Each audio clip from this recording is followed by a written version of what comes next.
Power on. Bluetooth pairing.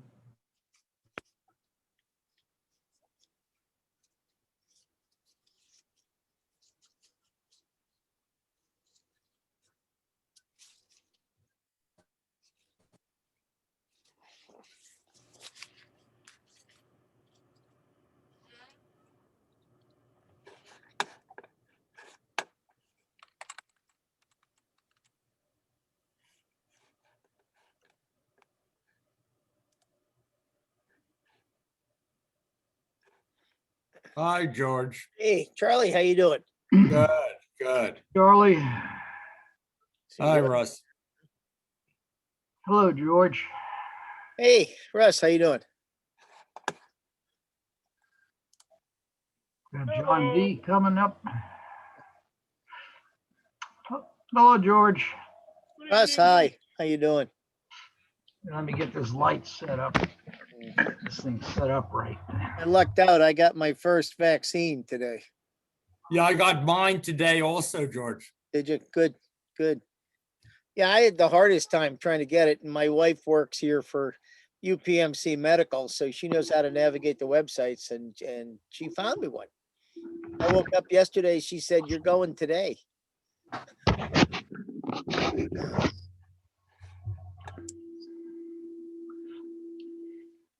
Yeah, it's something got to be done yet.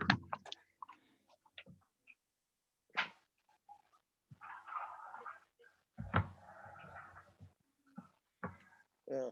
It's funny. You got a hat on your head, and I got a heater on my feet. Yeah. But there's nothing up there to keep me warm anymore. Yeah, I know. I know. Doesn't bother me in the house, but when I've gone out with a scout troop, even in the summer, I've started to take a cap with me for sleeping. Everything I saw my dad go through, and I said, that's not going to happen to me. You know? Yes.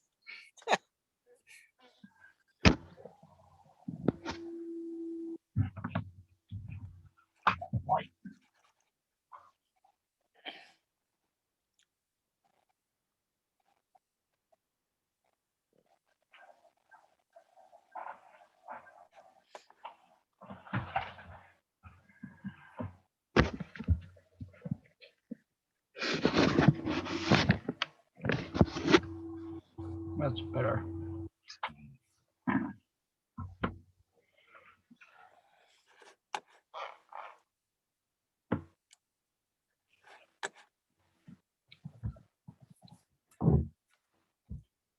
So what's new?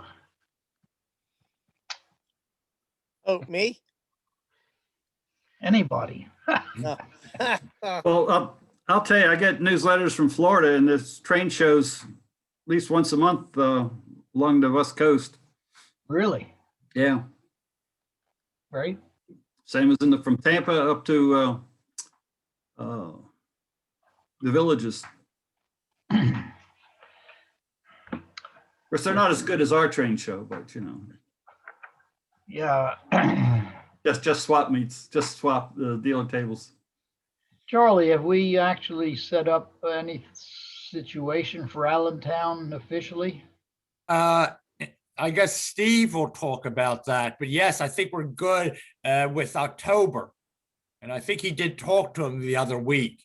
So he'll probably fill us in with the details. I think they're planning on having, I think he said they're going to start, I think, in June. Otherwise, they haven't really had anything up there yet. They've been closed down. Yeah, I don't. In June. I think their first show was in June. Don't know if you want to wait too long, because when things do start opening up, it's liable to get fast and furious. Yeah. So we have what the dates in October reserved. Yeah, I got that on my calendar. Yeah.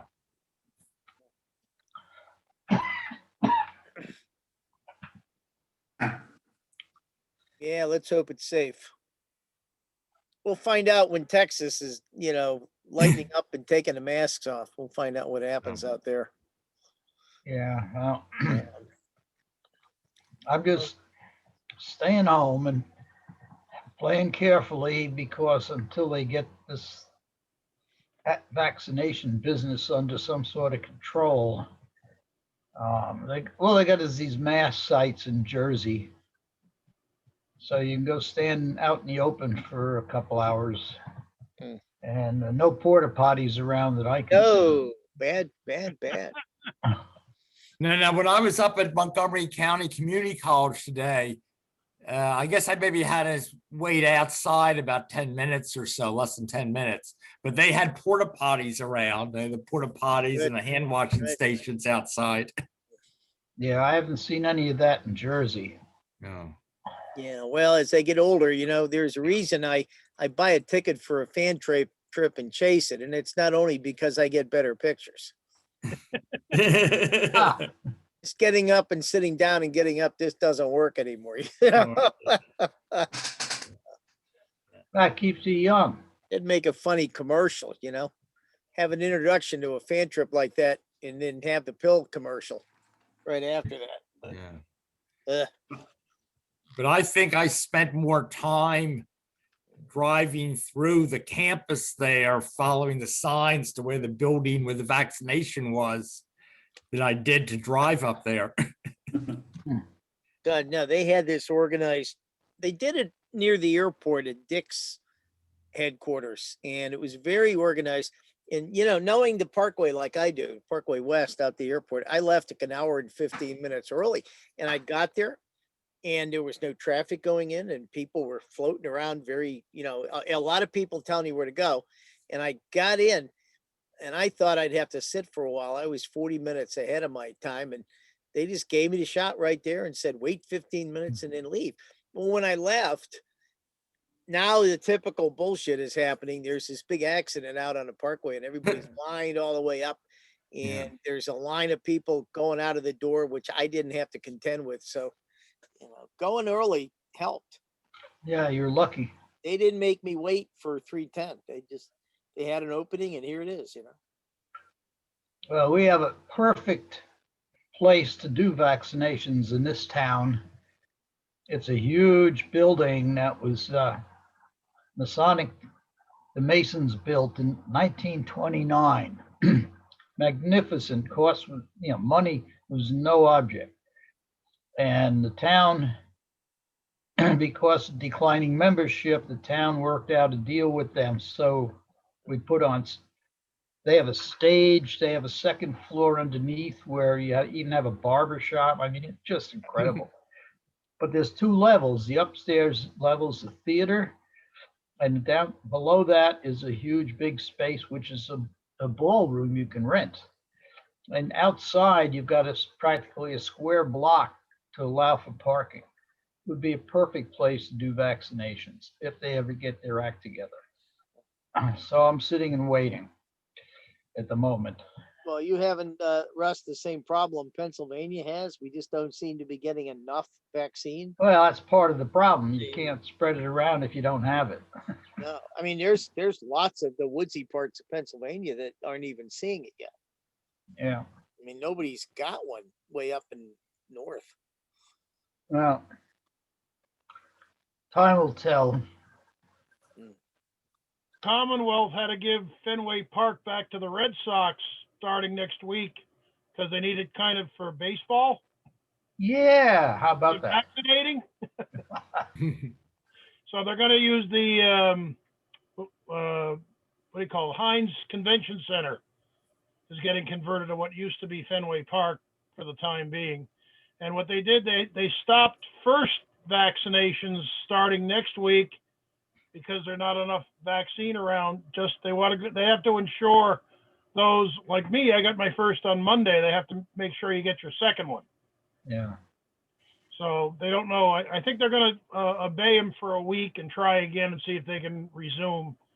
But it's going to be interesting when they get into the general population.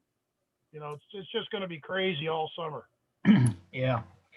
We ought to set up a pool and see whether the vaccinations get done first or the PCC card, except as rebuilding, gets done first. Oh,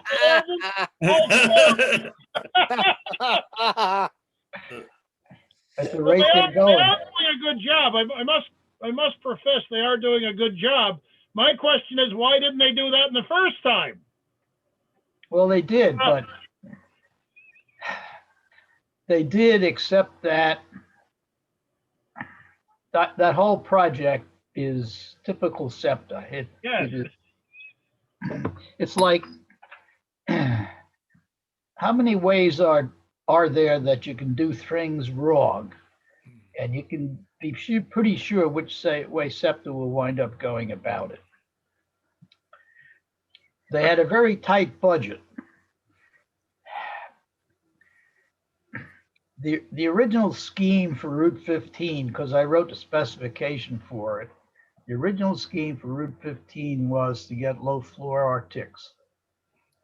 I had all the builders in and took them around the system to see the curvatures, the track conditions, everything else. But somebody at a higher pay grade, meaning somebody who doesn't know what he's doing, decided that these low floor cars had to be equipped to run in the subway with the new signal system, which at that time didn't even exist on paper.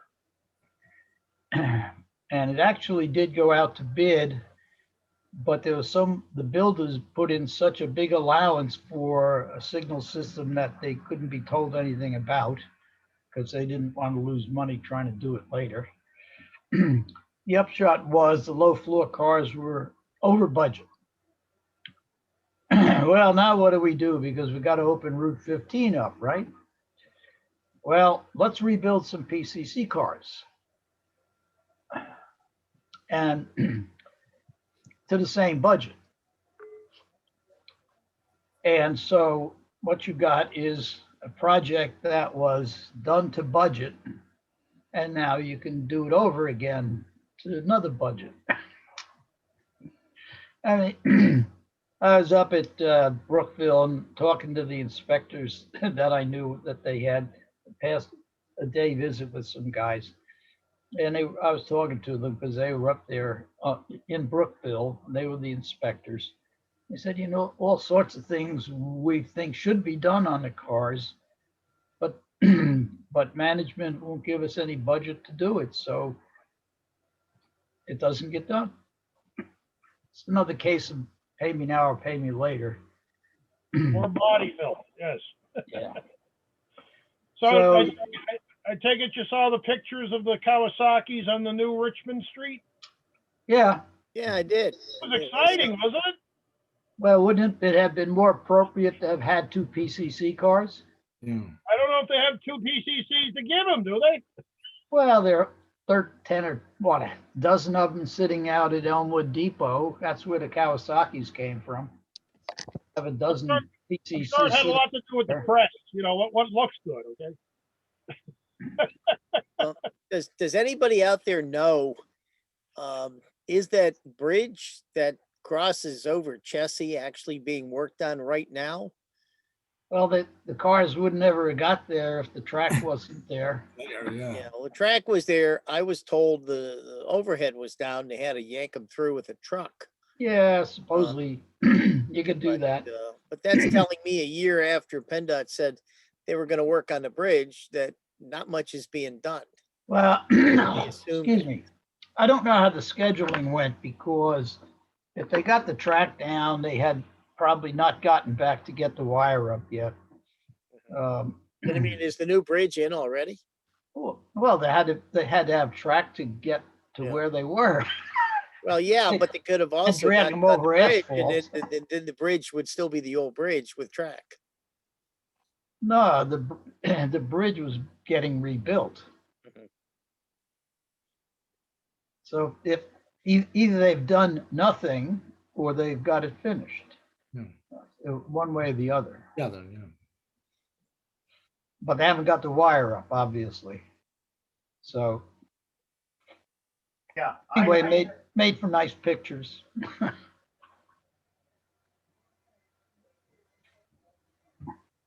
But at the rate they're going, I don't know what their plan is, because at the rate they're going, it's going to take who knows how many years to get the whole fleet rebuilt. And I don't know why you would do that anyway. But that's my opinion. But it was great for pictures. Oh, yeah. Oh, wow. So It's a Mr. nice weekend, you know? Alco's in Scranton, you run down to Philly for PCCs. So, Mr. Gould, are you paying attention to the Port Authority roster these days? Not too much. I don't get to talk to anybody there. I don't really know anybody there anymore. They've all gone.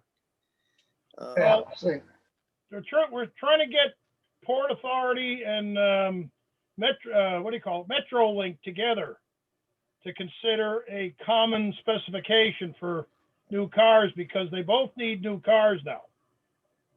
Okay.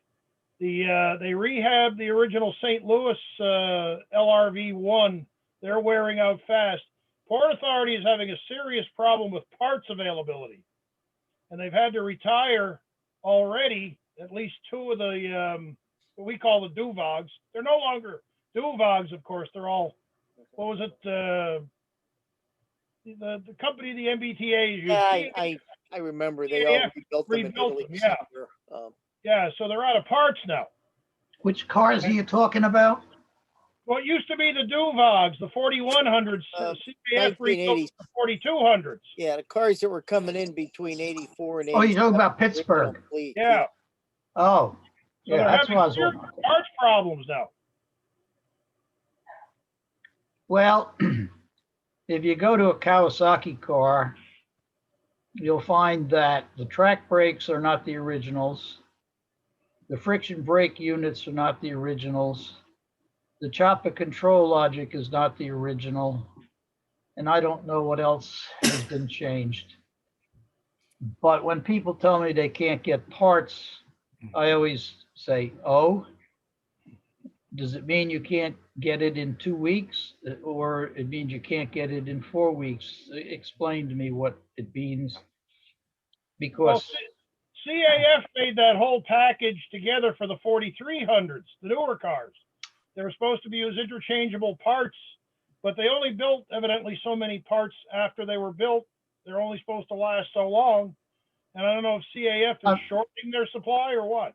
I'm very skeptical of anybody who tells me he can't get parts because it means he's just either doesn't have the staff it takes to run the place properly and get the parts, or as I say, parts problems means I can't pick up the phone and get one 2 weeks from now. And on the K cars, like I just said, you've got all sorts of changes in parts through the years without any problem. And the cars are 40 years old and there's no parts problems that I've heard about. Well, I gotta guess. I'm not sure. If it was still Siemens, I don't think there'd be the problems with Siemens that they're having evidently with. Well, you can have the problem with Siemens. I remember on one visit, and it's already 10 years ago now, we went to Frankfurt because they got one of the earlier fleets of low floor cars. And we visited the shop in Frankfurt, and they were already having issues with the logic control boxes for one of the earlier Duvog series. So Siemens isn't necessarily the answer.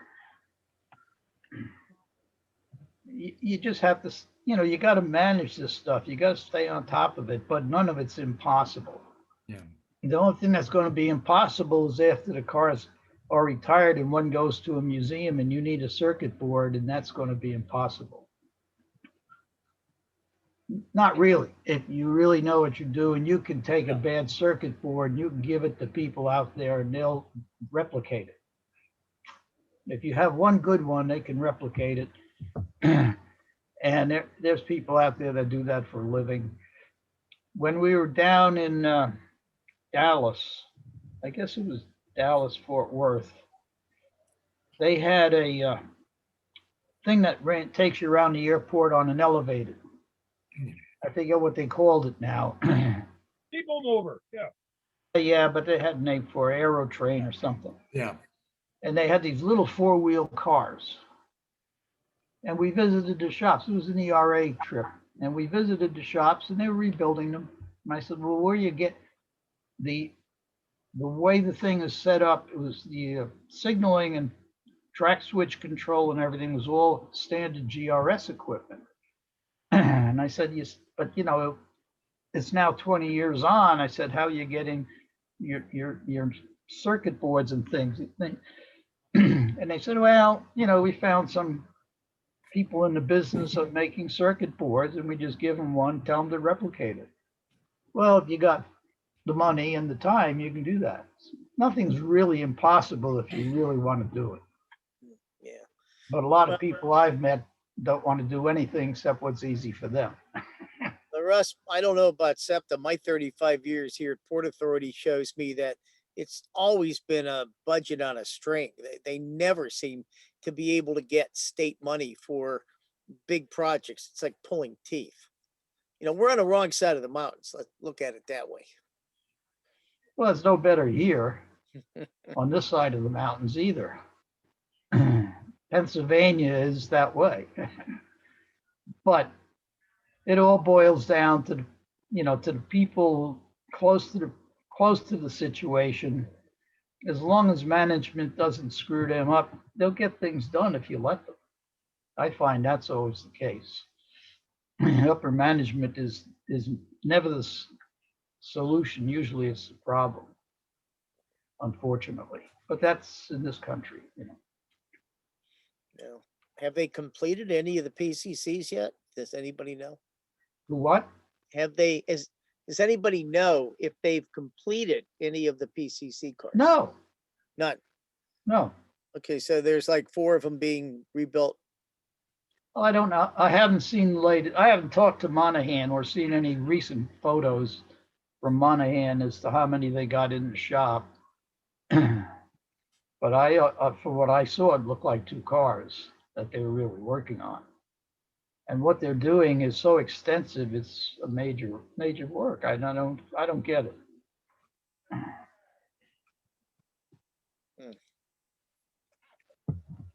I mean, I've seen some of Bill's photographs and it does look pretty extensive. Oh, yeah, it is. You know, this reskinning, even up on the roof, they were up there. I take it back, they're all time in recondition. Beats me.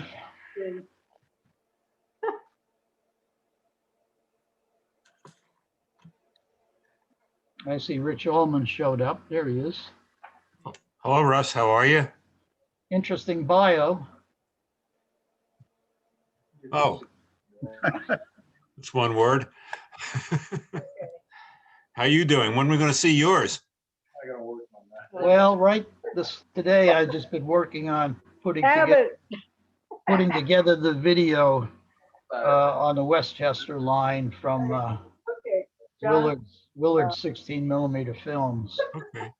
And I got about halfway through it because that'll be an April presentation at the PTM Zoom conference in April. Yeah, if you wanted to do a dress rehearsal with it, you know, with Bill Crawford and me. That Be you were happy to do it. multitasking, glad that it is saved and some. I don't think that pays off because Okay results, but you are gonna die when Sarah and I tell you this story. We really seriously thought I had liver cancer. We'll pick a time to get together. Ann and the girls are on the way Hey, to Michael. Costco. If you need anything. Howdy. Oh my gosh. Hey, Sarah, Someone's having a phone conversation in the background. I mean, she's Yeah. educated. I'm never going to have the time. Oh, I'm not going to have the time to try and reorganize all those shots. It's not a matter of reorganizing. They If go there were whenever, questions don't they? about locations. Yeah, but even there's a section which is just a panorama of shots. Then there's a fan trip, and you'd have to try and tell people where this place is and that place is. It would be a monstrous job, Okay. and I'd never get it done. Got other things to do like taxes. Oh, by the way, there is an error in the meeting code in the newsletter. Not for me. Not for me. Out for me. I bet you Yeah, either for me. misread it or made a typo, Alan. Because it's normally it's sort of like a phone number format, 3 digits, 3 digits, 4 digits. No, it's 3, 4, and 4. Yeah, 3, 4, and 4. I never had any problem. Yeah, I you just missed use- one of the digits. Probably you missed the second two and the third in the middle sequence. Yeah, I didn't have any problem. It worked like charm. Why don't you just click right on the hot link and you'll get right in? I clicked on the hot link and I had to put it into a Word document and make it one string so that I could open it up. Huh. I I want tried to to read click on on it the in the newsletter. It myself. would click the top line and then it'd click the bottom line, but wouldn't click the whole line. I mean, the whole address. George, as always, thank you for distributing the list of the Zoom meetings. Yeah. But I think one difference is when I use the hot link is for my background. I have to click on start video, for it to show up. Well, start video only allows you to show up.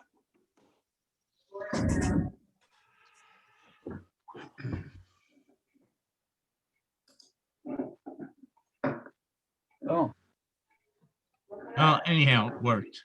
Well, you're in, so Yeah.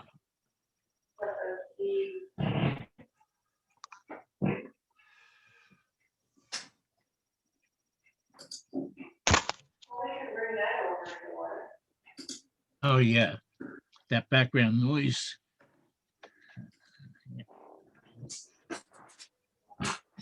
Turn off. There we go. Does anyone have a double slip switch on a module? No. No. No. Nope.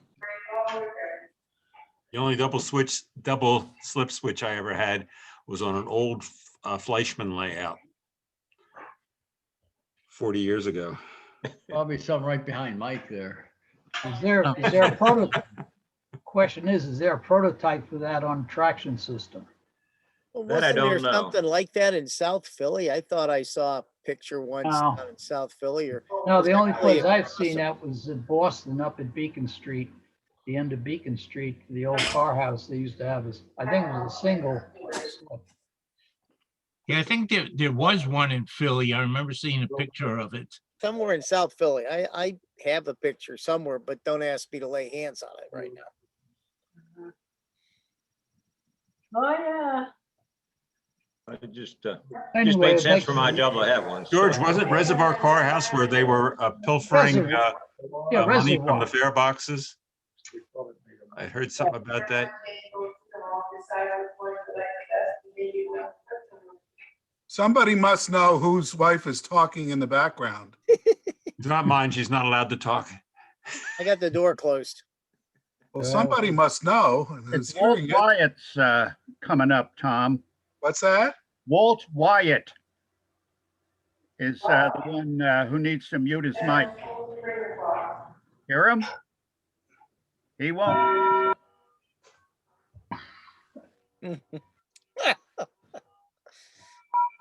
Larry Loico, I have a question for you.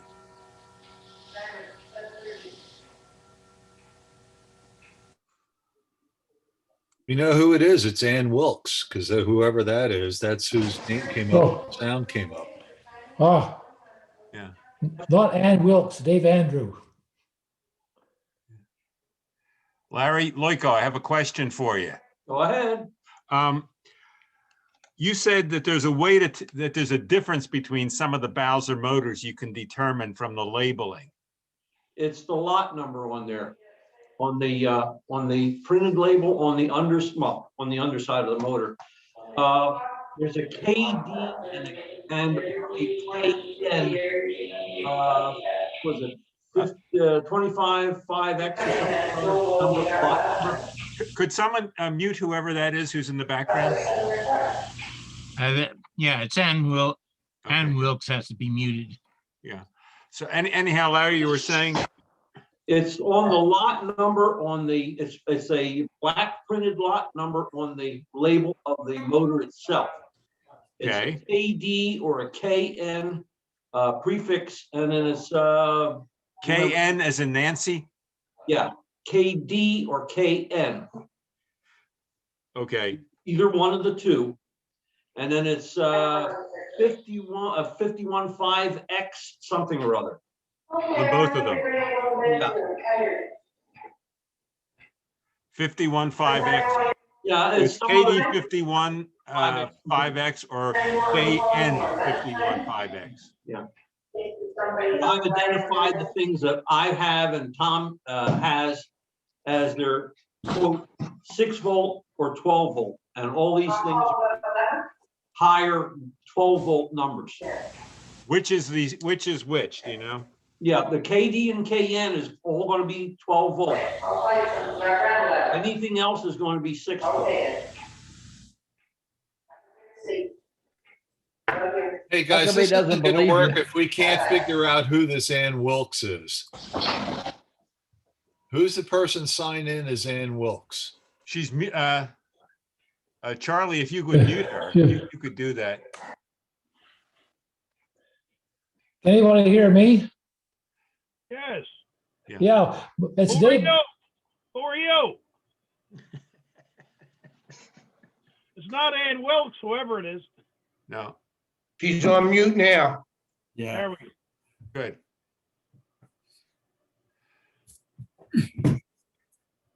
So anyway, how come he doesn't believe that these are 6 and 12 volt motors? He says they're all 12 volt motors. Yeah. I'm just a messenger.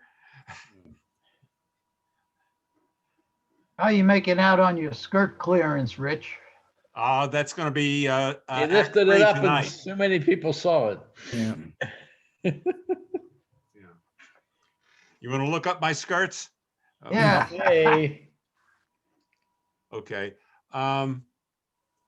Better. I'll show you what I did. But the bottom line is I was able to I have a couple short videos that that will show. Good, good. What kind of radius are you aiming for? It's the OR switches are what, 6 1/8? That's the tightest spot of it.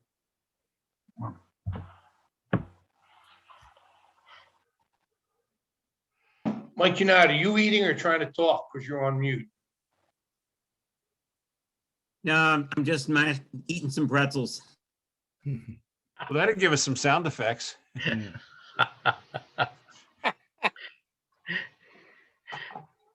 I'll let you know when the soda kicks in and then I'll unmute. Hey, speaking of sound effects, I'd like to let you guys know about a great firm that I found on eBay. It's on the web too. It's called We Honest. They're based in China, and they make all great kinds of LED lighting and miniature crossing signals and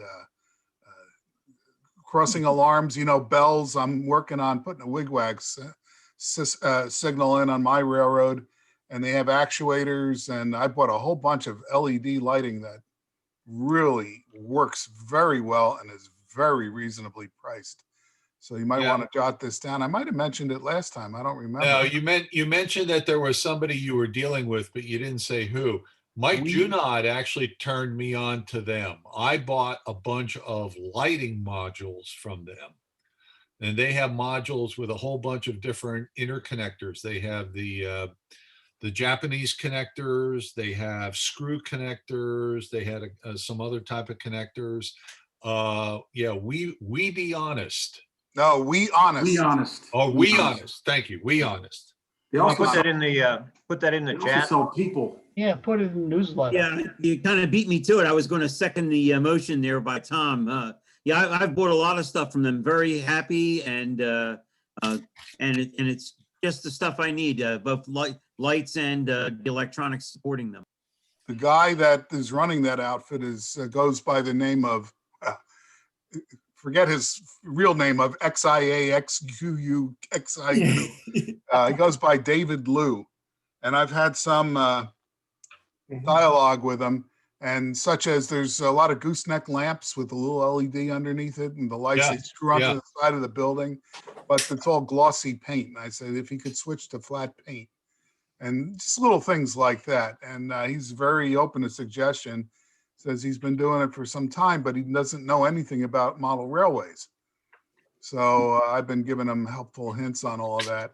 And he's been very responsive. The best way to buy from him is on eBay. Just do a search on We Honest, all one word, WEHONEST. I And bought people from them and also bulk street lights. Yes. You can buy hundreds of street lights for under $100. Right. And Yeah, it's very reasonable. And the stuff arrives within 2 weeks. Oh yeah, Tom. I've worked with him or bought from him. Must have been 5 or 6 years ago, and excellent service. And I bought a bunch of LEDs from him, and it was pennies. Gee, thanks for letting us know. Yeah, Tom. I just made it in those days. Yeah, just a heads up. I just was going to the toilet. I just made an order from them, and the shipping address is from California now, not China.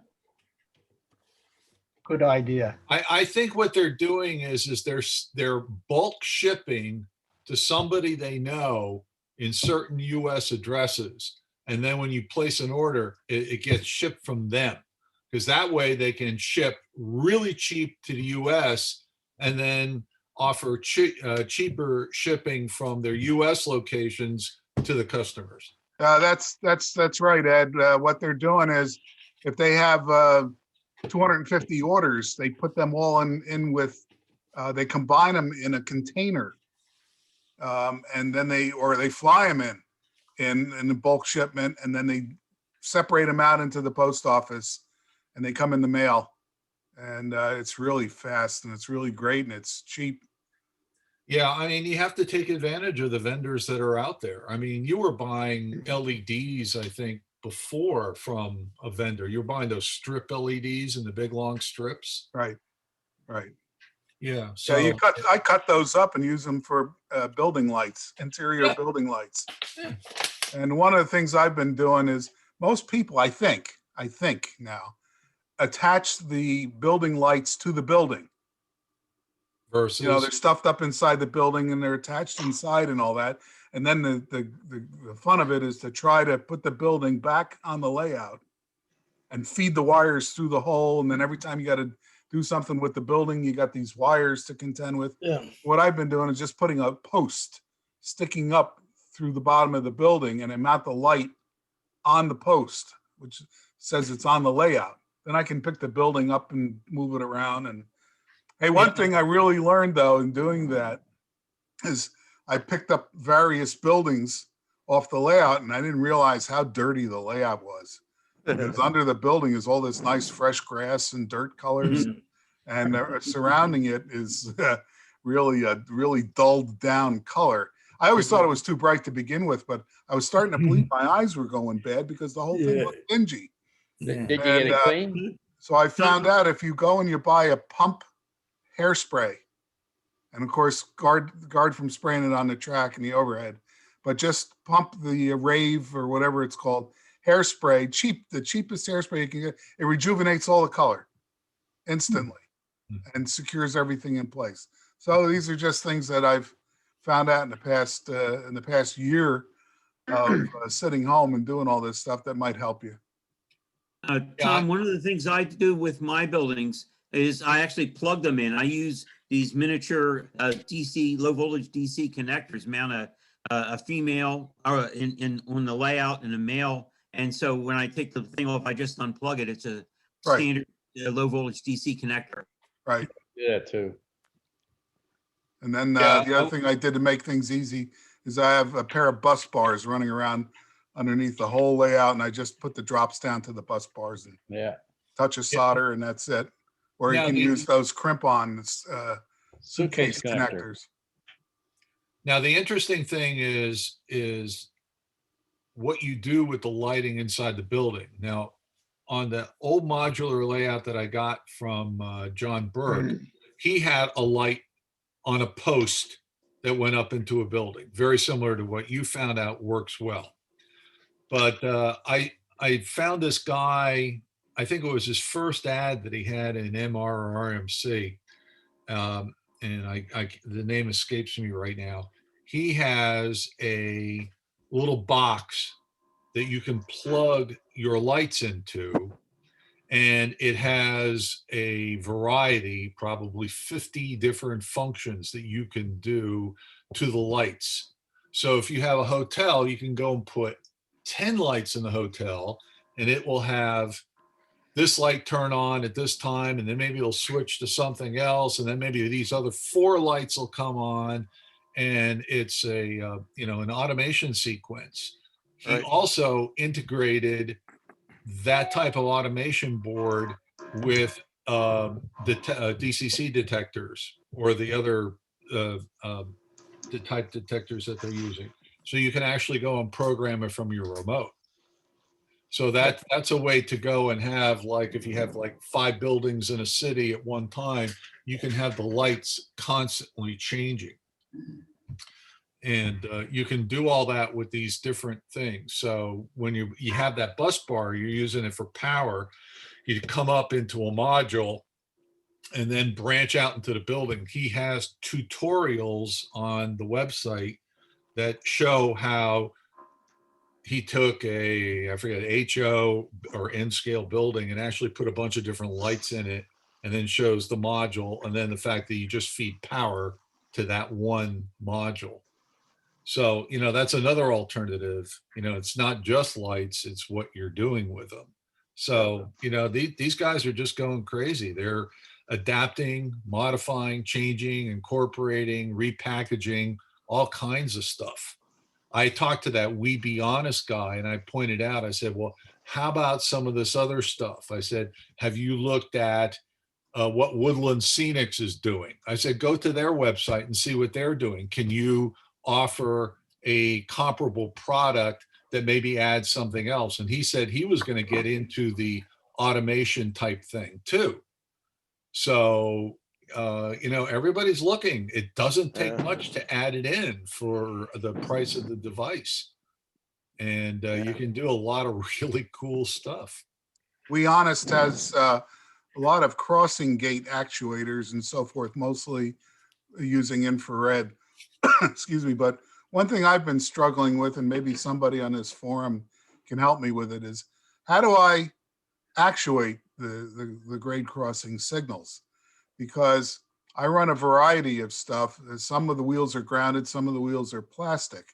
So using the old short out the 2 rails routine and throw a relay with a capacitor to keep it from skipping, excuse me, doesn't work so well. And so after scratching my head for quite a while, I came up with the idea of, well, hell, I'll just disconnect that section of track from the rest of the railroad. And if somebody has to run through that section where the grade crossing is, they have to push a button and hold the button down. And as long as you hold the button down, the wigwag will actuate. And then when they're done, they let go and the whole thing stops. And somebody suggested use a 10 or 15 second timer, because you really need 2 hands with DCC and the car cards and all that running the operation. So you hit the button and it gives you 10 seconds to make the move. And if you get screwed up, you just hit the button again. So I ordered 2 timers from Amazon, electronic timers, one to power the track and one to power the wigwag, but they didn't work. I couldn't get one to actuate and I couldn't get the other one to stop. So Amazon's amazing. Amazon is amazing. I ordered it on Monday. I got them on Thursday. I put in a return request. They sent back the approval. I took them down to UPS in town and off they went, and I got the refund on the same day. So today I ordered a couple more timers. And that's the way I'm going to do it. But does anybody know a way of how you can trigger these gates and make sure that, go ahead, Bob. A photo cell. That's what I was gonna look Between the at. Yeah. track, I put a photo cell between the track, and then I use Arduino Yeah. to control everything. A buddy of mine has worked on that. But it turns out this is an S scale, but it turns out it can be fairly complicated. You basically need a couple of photo cells for each track. There's the entry photo cell and there's the exit photo cell. And Too complicated. fairly fat package of electronics.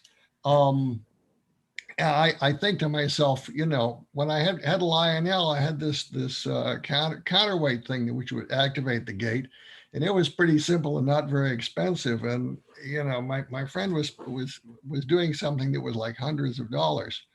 I will get the reference and see if we can get it in the newsletter. How's that sound? That would be good. Typically, there's 4 detectors, one far away for the approach and one just past the crossing for the departure. And then you have to do it in the reverse direction. Exactly. So 4 sensors. And then what happens if you stop in the middle of the thing? Okay. And, and then if you use, I thought of using the photo sensors, the photo cells like Bob was saying, but then I've got all these holes. If anytime something's covering the photo cell, the signal's going, and it really becomes a logic nightmare. Yeah, it's a logic thing. That's why I can't put my hands on it right now. There is a photo cell you can buy, and the thing is about I would say maybe 3/8 of an inch square, or it may be rectangular, and it has the photo. It has the infrared and the receiver built right into that. And you put that between the tracks and it just looks like an actuator in the prototype. And, they're really small, and you could embed it between 2 ties.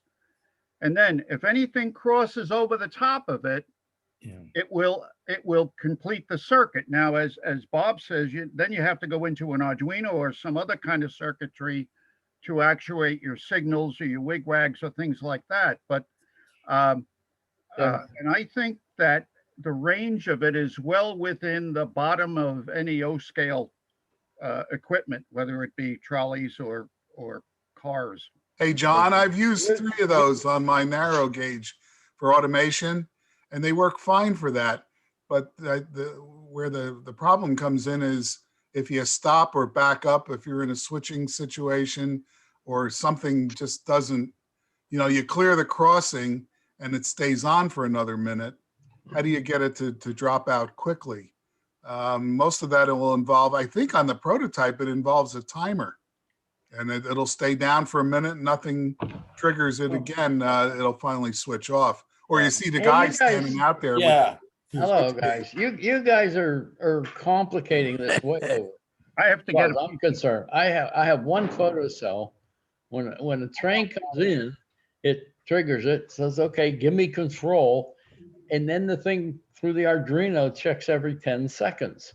Now, unless you stop, so that photo cell's looking up between cars, which you shouldn't be stopping at that point anyway. It's going to see it. And as long as that train's going through there, it'll see it. And I have one on each end. So it's doing the same thing. It's holding the track for this particular, or holding the electric for this particular track. Once it's passed and it's not there anymore, okay, you can go back to the original. So you're saying that you detect the presence of the train and allow controlling the train at that point rather than worrying about the signal. Is that what you said? So give me control. Basically, it has to control the train. Okay, I do have a signal on the end of it. It's a ball signal that goes up when it's all done going through. But it worked really well. And I have narrow gauge, and I got standard gauge going across. Most of what I use is a narrow gauge. So all right, let's cut this down. Let's just put the cell on the standard gauge, because I don't use it that much. Okay, narrow gauge can run back and forth all day until a standard gauge train comes along, and then we switch the electric to it. It just, to me, it was simpler that way and cheaper. I don't know about cheaper, but I didn't have to go and put in 4 shells all over the place. Mhm. Simple. That's my motto, keep it stupid. Simple, Simple. Keep it stupid simple. Yeah, That's what you said. that's what I said.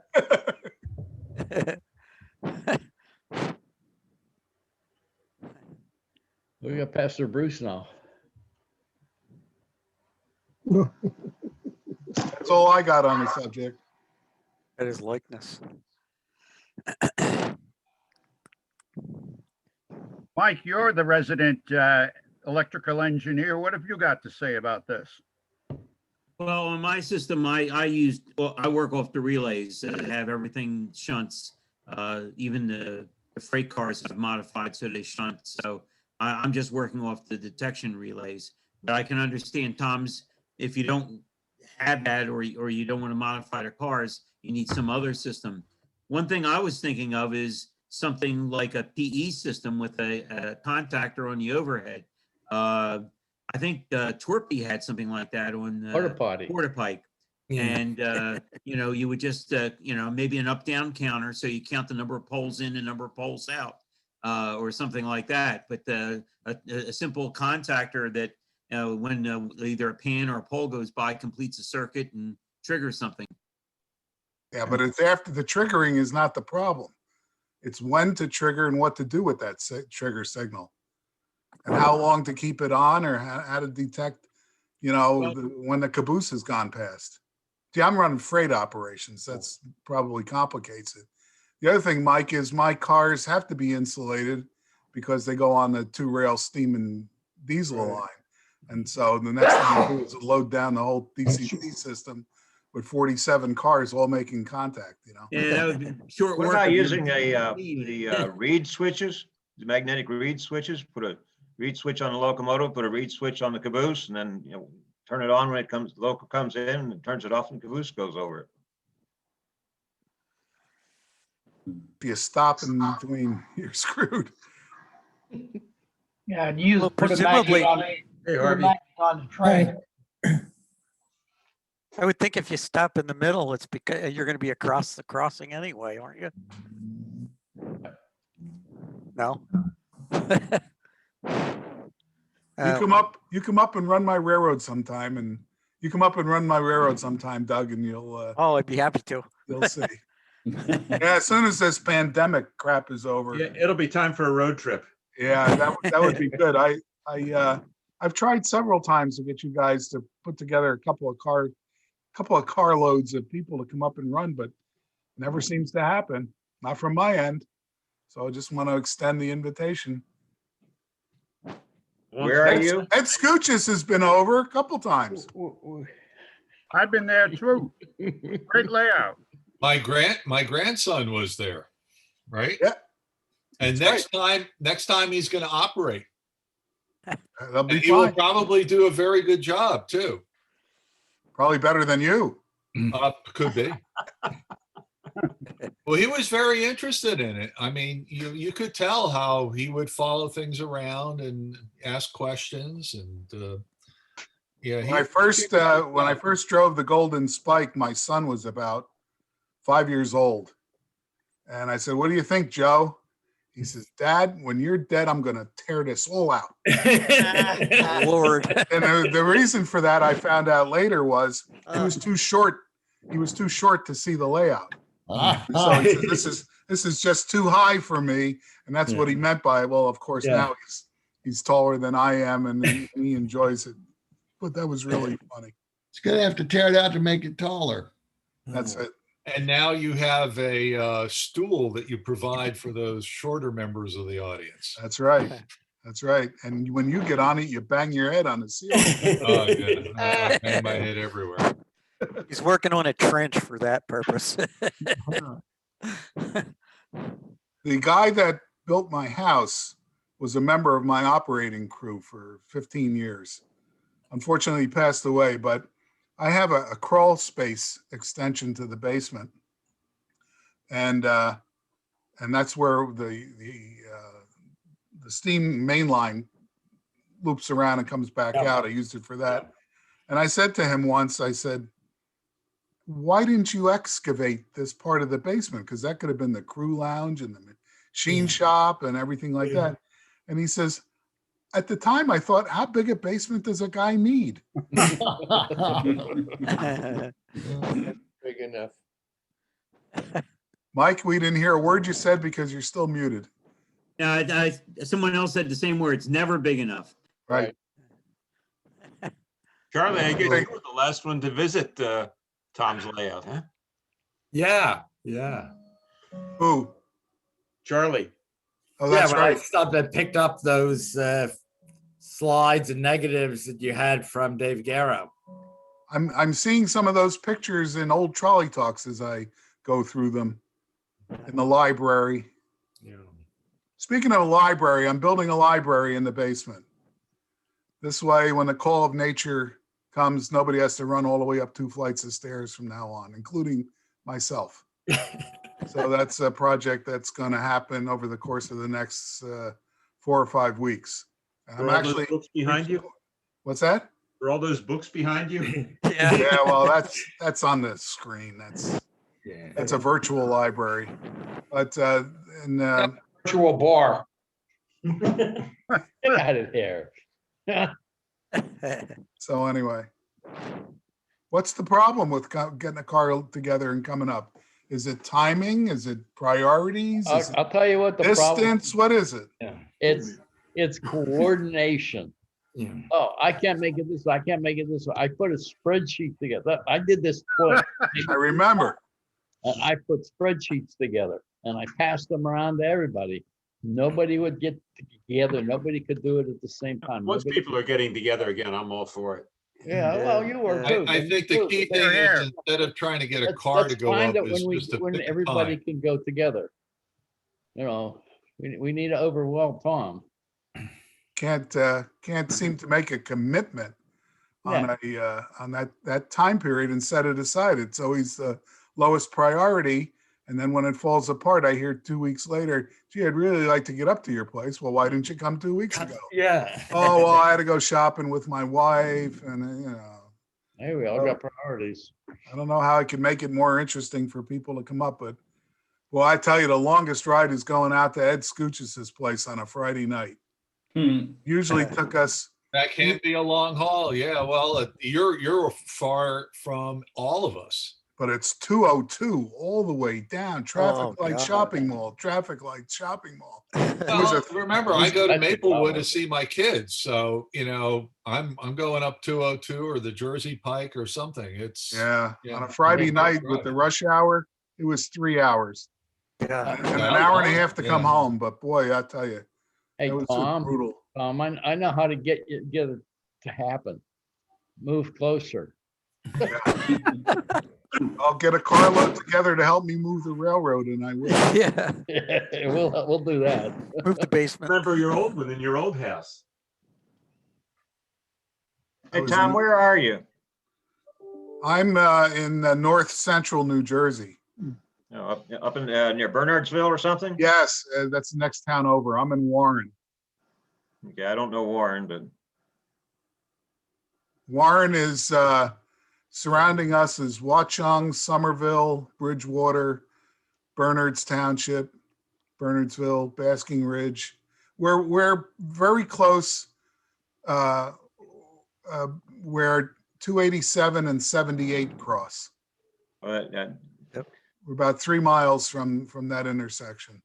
okay, well, I don't know it that well. Yeah, That's north central New Jersey. right. Well, north central Jersey is probably about a 5 or 6 hour drive for me. Early. The Philadelphians, North Central Jersey, that's Trenton, isn't it? That's central. Merchantville. We're 15 miles west of Newark. Okay. It's the best Up way. in the Adirondacks. But you're all welcome anytime you want to come up. Next week? Sure. Make it after March 14th. That's when I get my second COVID shot. Get my second one tomorrow. Good. It's 2 weeks after you get your second shot that you're safe. That's right. We haven't had any op sessions for a year. March 12th was the last one. Is it that long, really? And the guys are getting really itchy too. Yeah, I can imagine that. We were just talking tonight at dinner about where we're going to make a road trip to, to get out. We had our first shot last week. We were lucky to get the first shot. We were there at 6 a.m. and was able to sign up. And that was CVS, which had the best sign up place of anybody. Rite Aid was awful. The CVS here doesn't even have it yet. Yeah, they don't have. Well, yeah, you had to look at the schedule. It was Westchester, Reading, Enola, someplace else, but they just selected, or rather, just started inoculating people in Pennsylvania. We weren't even on the map as of last 2 Tuesdays ago. Well, up until 3 weeks ago, the state was only getting like 40-some thousand doses per week. Now they're administering roughly 50,000 a day. So yeah, well, that's a change. When before it was they get all the Republican voters, and then the article in the paper today or on the web about the inability to get shots in Philadelphia and the surrounding area, but in the rest of the state, they're getting shots. Well, Philadelphia, the federal government came in, thankfully, because Philadelphia had to pull their original person. Remember, he was a 22-year-old college student. Yeah, but it's the supply. Yeah, but now it's FEMA. It's the supply. It wasn't the distribution. program. It's FEMA. Part of the FEMA is Pennsylvania. now running it in Philadelphia. On Monday afternoon, I got a link. On Wednesday night, both my wife and I got our shots. We were supposed to get them at 6:36 p.m. We were 20 minutes early, and they took us 20 minutes early. So if you're in the Great. Philadelphia area, go onto the FEMA website. They have thousands and thousands and thousands of appointments available. And did you get him down the convention center, Tom? Yes. Yeah, the that's what my FEMA. sister did Wednesday. Yes, that's what I did it Sister Wednesday. and brother-in-law, they got him Wednesday there. Yeah. Yeah. Yeah, but you know what? It wasn't the people who were doing it before. It was the supply. Yeah. The supply wasn't there. We had the people to start distributing it. Not in Philadelphia. The supply. Not in Philadelphia. They had to pull it because they gave it to a 22-year-old kid to run the Yeah, program. right. I understand that, but he's that's still part of it, Tom. supply. That's not the whole story. No. The main thing is that, there was a supply gap and you can't give doses you don't have. Yeah. I really think the only reason I got my shot is because I signed my 90-year-old mother on, and I gave my email address as her email address, and had camped on to her trip there. And I think they prioritized her because of age. And since I tagged along, I was able to get mine all at the same time. My wife is just unable. Starting to sort of blend the 1A, B, and C. Yeah. 1B. Among the 1A people, there's a surprisingly large number of people who are declining to receive it. Yep. The problem we're having in New Jersey right now is Governor Murphy put all the teachers in the mix. And so that's going to back everything up. Is anybody eligible for the Veterans Administration? Because that's where I had mine. Of course, I'm in North Carolina, and they really ran it well. They called me because they knew my age and I was eligible for it, and gave me an appointment over the phone at the dorm VA hospital here. And they were really very organized, and they've got all the veterans that were eligible vaccinated. Yeah, So- but Al, I think some of it is where. Yeah. It could be the veterans in your area, but that's North Carolina. I see a lot of disparity all over the place. But the thing is, I didn't let it bother me. It bothered my wife, but it didn't bother me. I just said, I know it's going to happen. and I knew that the supply wasn't there. And I was far enough down the list that I wasn't going to get it. But then again, my son-in-law got it because he was diabetic. My daughter got it because she had a condition. My daughter-in-law got it because she worked in Children's Hospital in Oakland. The last one now to get it is my son. He's just going to have to wait. Well, I look at it this way, in a couple of months, all you guys can pile in a car and come up here. Yeah. Amen, bro. Agreed. Yep. I'm telling you, Meantime- everybody here, get onto the FEMA website. I don't fit any category whatsoever. Age, illness, disability, essential services, nothing. I filled out my application, didn't lie anything, put my age, put my occupation, everything.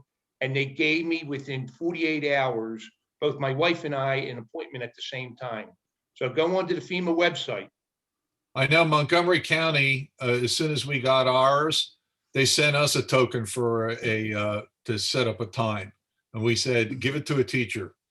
And, but I think that the shots are there. Whose shots did you get? Did you get Pfizer or? I got Pfizer. I got And- Pfizer. I got Pfizer. And the teachers in Philadelphia have their own supply. Yeah, It good. has nothing to do with the teachers in Philadelphia. Yeah, have well, a- that way let's get the kids to school too. Yeah. That way the parents can Idea. get to work, but the teachers need to be protected. I got Anyway. mine Tuesday, but my father lives in Florida and he can't even sign up. He's 86. Wow. That's strange. That's Florida. I have another question for you guys, if that's all right. Yep. I have books, railroad books, trolley books, traction and models, trolley talks coming out my ears. What do you think is the way to get rid of them? I have a set for myself. I got all these duplicates. And does somebody have a library, or should I try to sell them on eBay for whatever I can get for them? Put an ad in the newsletter. What do You you can sell them at the recommend? silent auction at the meet. Yeah, sell them at the meet. Another thing you could do is IRM takes donations, and they've got a used bookstore. Yeah, and it's interesting about magazines. It was a few years ago that the TCA would not take any more magazines because they had already gotten inundated with stuff. I know of a few really good personal libraries that are now need to be sold. The family doesn't want them. And I wouldn't know where to tell them to go and, sell them and stuff. I was at a guy's house up in North Jersey, was moving to a retirement community. All of his magazines, they all went to the trash. Oh, yeah. It's a shame. There's going to be a lot of interest in this stuff. And these old trolley talks and T&Ms have got a wealth of information. Yeah. There Yep. is a lot of good stuff there. I mean, I have a bound set. I've got loose copies, and it's not uncommon to go back there and find information you forgot all about. I mean, I go back to the first volume of Trolley Talk, and I was looking for some stuff, and I go, holy crap, look at all the information that's in here. And it's worth having all the stuff. I mean, I got a ton of this stuff that I've collected over time. And this past week, I went into my library and rearranged everything and got all my Arcadia Press books in some kind of order. And in fact, what I'm doing right now is I have photos. I'm trying to get them in photo pages. I bought the photo pages Now I probably can turn the 15 volume years down ago, so I can hear you. Phyllis, Digitize them. another place that Or you you can hear can get rid of materials like that, Bruins and the go to a Cats are good gonna have a big cause fight is, here. That kid's still out. the Electric City Trolley Museum in Scranton. There's a library up there. Don't worry, it's broken. And if I've been taking stuff up for Bill Vigrass, Bill has been cutting down the collection. And what they do is they go through it. If it's part of the collection of the museum there, which is a lot of prototype traction stuff, but also model stuff. Then they put it out on a table and they use it as a fundraiser. And it would be a great way for people to come by and to pick up a magazine about traction modeling and that. And we may be picking up a new modeler in the hobby or kids. And by the way, you can take a tax deduction on that if you want to, because they're a 501c3. So that's one outlet that you could use. And I don't mind if you can get it to me when I go up there and operate. I don't mind trucking it up there and passing it on. Is there a good index to these magazines? You'd have to talk to the folks who are running the library. Not so much saying what Scranton has, but just to probably talk in general. There Well, are if you There have are the indexes bound, out there. Yeah. if you have the bound versions, they each include an index. Right. Usually 3 or 4 pages, maybe 5 or 6 pages. Right. It's be easy enough to scan those and just make it available. I saw an index somewhere out there that you could search. There is like Tom said, each bound volume has an index in the rear. Some guy used to volunteer to do the index for her before she printed the bound volumes. Traction and Heritage magazine sold an index to all their stuff. After that, I don't think there was one for traction and models. No. I don't think any of the other magazines, except for maybe Model Railroad or Railroad Model Craftsman, I don't even know that they have indexes. They Yeah, have they do. online index. Yeah, now they're Model Train Magazine Index.com. Yeah. Yeah, Well- I saw that like a mainline modeler or somebody had an index because somebody was looking for it. No, it's Trains Magazine, Ed. Is it? It covers everything that model railroad. Train Index for Still traction there? and that index for Traction Heritage was published about 3/4 of the way through the run, and it's good from that point forward, but not or back, but not the complete set. I've got the complete set of Traction Heritage, and actually I use that more than I use any model magazine because of the prototype information that's in it. Well, I have every issue of Model Railroaders since Volume 1, Issue number 1. Every single one of them. And they're, bound volumes, and I got them all over the place here. No wonder you're in the room. And when I was up at Springfield a couple of years ago, a guy had a couple of binders out there, and he wanted $2 a piece for the thing, and I bought them just to get the binders because I had the magazines already. and I said, well, you can have the magazines. He says, no, I'm trying to get rid of the magazines. I just want the binders. And he said, no, if you buy it, you have to take the magazine. So I threw them in one of the trash bins while I was on the way out. A friend of mine is Bob Hayden. I mean, most of you guys know Bob Hayden. And I asked him the same question because he's a book publisher. And of course, he worked at Kalmbach and all that. And he says, the reason that you don't know what to do with them because everybody asks has the same things. Everybody's got this stuff. Yeah. So that's why you can't get rid of them. Model Railroader, had a DVD with the first issue all the way up to 2009, I think. You mean Model Railroader? Yes, Yeah. Model Railroad. Yeah, I have it. I have Yeah, that. and that's what the answer is now. Now Model Railroad is going to put out a digital.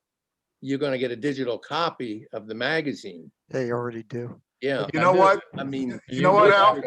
On that. My problem is I don't take the computer into the bathroom with me. yeah. Yeah, I'll tell you my experience is that only Electric City was the only one remotely interested in taking books. And I remember a couple of years ago, somebody put an ad in, I don't know, our newsletter, maybe I saw it in another one where he was trying to sell some stuff. So I think I sent him by email. I said, how'd you make, I said, I'm going to be doing in that position myself in a couple of years.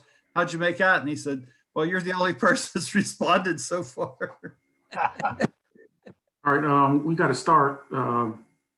It's a little bit past 8. I want to welcome everybody to the March meet on Zoom. Hopefully everybody, like you've been saying, is getting their shot or planning to take their shot so we can all meet up eventually at some point. Charlie, how are we doing financially? Good. Basically, we have $224.67 in the cash account, $2,755.07 in the checking account, $18,927.97 in the money market account, and $89.39 in PayPal, for a total of $21,997.10. And just a little bit before the meeting, I got a thing from PayPal, and we had somebody in California. He's ordered 25 back issues of the calendars. Wow. So calendar sales are good this year. And the calendar sales have done very good this year because we ordered a fewer number, and basically, so we've sold this year so far 530 calendars, and we've made $1,731 because we only ordered 550, and so we had to pay. And also we got a lot of orders because I think a lot of the dealers didn't take him, and I think the SEPTA store basically took some, but then never opened. Okay. Cool. I think they were doing mail orders. Yeah, so they may. I know the SEPTA store is supposed to open up, I think this month. They were tinkering with opening up. Yeah. But I haven't heard anything official yet. Yeah, so that's sort of the thing. If we sell out, that's maybe a place for people to get them. Is, we'll just direct them, go down to the SEPTA store. They should have some. That's good. But basically, the numbers seem to go down every year. Okay. Update on the meet. I spoke with the Agriplex people, and they're hoping on their first venue is going to be in June. We canceled our May appointment, and we're going all in for October, the 8th, 9th, and 10th of October. So that's what we're looking at. But their first venue is going to be in June, so we should know how things go from there. But we're planning for October currently. Good. All right. Any prototype news? What's the status of SEPTA's double-deck car order? Anybody know? I heard there was talk they were going to get in with the NJT on their order. Well, they're being built. Chinese are doing it. I saw some grumblings. It looked like there's going to be a Siemens. No, CRRC. Oh. I haven't heard a thing from anybody about whether they've finished anything or what the heck's going on. Heard anything?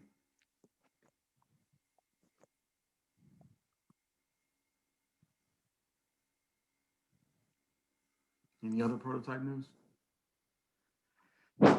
We've got museums as prototypes. I think PTM is opening, what is it, April 11th? Which is encouraging that, museums are going live again. Yeah, they just bought a big building for a couple of million for their archive and for a rental part of it to cover the operating expenses. And there's even room to store some cars in the place. So it's quite an accomplishment. Electric City is, we're having the Motorman's annual training on the 27th of March. And George Metz has already put out for assignments at the end of April for operators.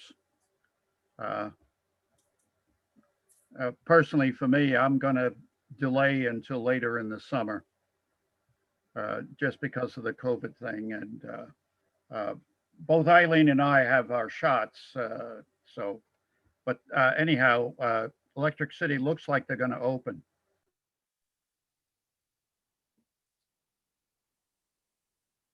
Yeah, PTM's planning to open in April. With the same restrictions that we had last year, 50% car capacity, reservation only, masks still required, of course. So one thing we're going to do this year, because we can't have any of these bigger events, the county fair, which is not our event, is they're planning it right now. But we're going to try to have themed weekends so that maybe you have a Pittsburgh car weekend, and if people want to really see all the Pittsburgh cars, they'll be out there. Philadelphia car weekend. I think there's a few weekends where they might have a work car demonstration, and that would all be part of your regular tours. So, you know, instead of bringing 5,000 people in, you'll give other people maybe more bang for the buck. You know, the archive building was a former warehouse, Reliance Electric, and there's going to be offices in there at some point. There might be some car shop work eventually being done. There's overhead cranes in that building that are left there. So we are probably planning at some point, this is all a couple of years down the road, and the PCCs may be rebuilt before that. But, you know, it looks kind of exciting.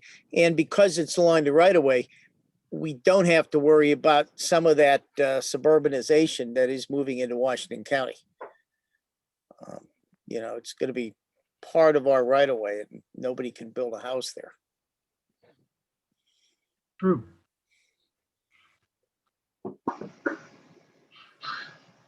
Hey, George. George. Yeah. The museum stops at, I forget the name of the road there, but the original line went across the road on up to, oh geez, can't remember any names anymore. Well, we go north or south?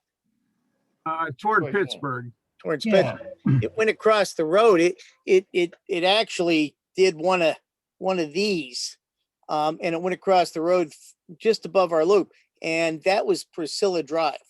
And it's still an alley there. You can still see some of that right away there. It's in people's backyards. Who owns that? Who owns the right of way? Nobody that I know. I mean, some of that right of way is probably owned by the people that have it in their yards. Some of it, God knows. I don't know. But Pittsburgh Railways doesn't own it. Port Authority doesn't want it. No. Museum doesn't own it. No, we do not own it.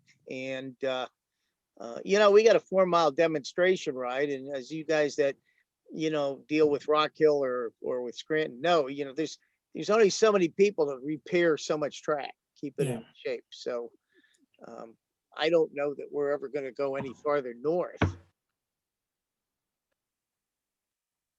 You don't need another grade crossing. No, we don't. And that would be, Yeah. I mean, if we ever went on the original right of way farther south, there's a bridge that has to be rebuilt, another grade crossing, and there's former right of way sort of scattered around there, but you couldn't tell by looking at it. Part of that right of way goes through a trailer park. So, you know. Hey, guys, I don't mean to be rude, but I have to go. So nice to see you, and I'll see you in a month. Yeah, Okay? good talking to you, Tom. Good. to see you, Okay. Tom. Take care. See you, Tom. Everybody get their shots and stay well. Thank you. Bye. Bye-bye. Same to you.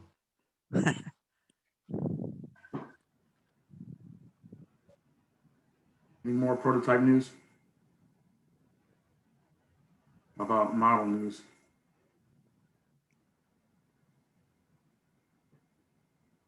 I'm probably going to have to I will be rerunning the CLRV kits I'll have to get another shot. Our first group of kits have been sold. I know that's a topic that we're going to discuss tonight, but we'll probably have to have more of the kits rerun. I'm getting, inquiries from all over the place. Yep. We'll see how that goes.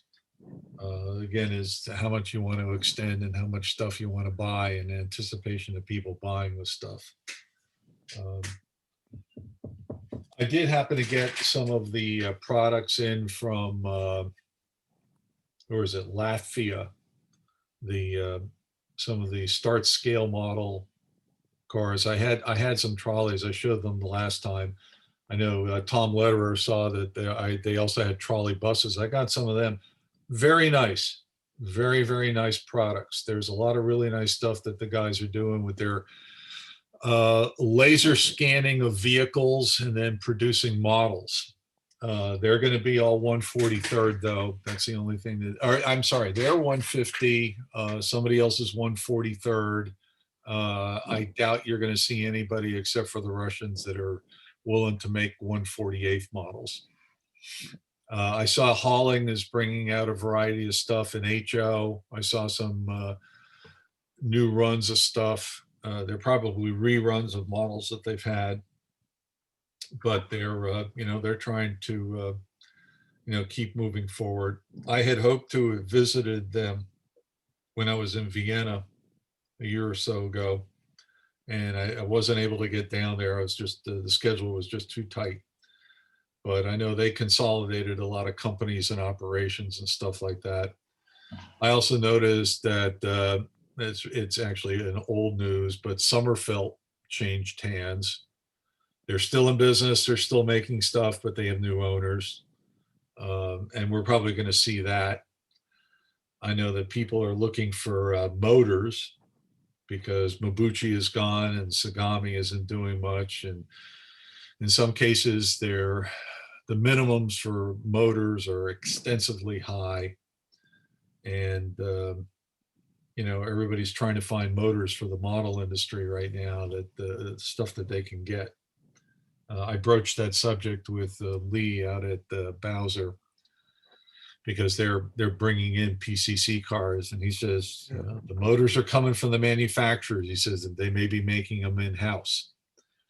So there's a lot of scrambling around now as some companies close, some people retire. Their inability to get certain parts of their products, so they just decide to close up shop instead of if they're at that point in life. So people are looking for a lot of things right now, and but they're overcoming the problems. I know somebody like Third Rail Division is bringing in a lot of models, a lot of different stuff. Again, that's all railroad, but that's an indication of who's building what, overseas. But nothing new in traction except for our rapid prototype guys. And they're coming out with all kinds of great stuff.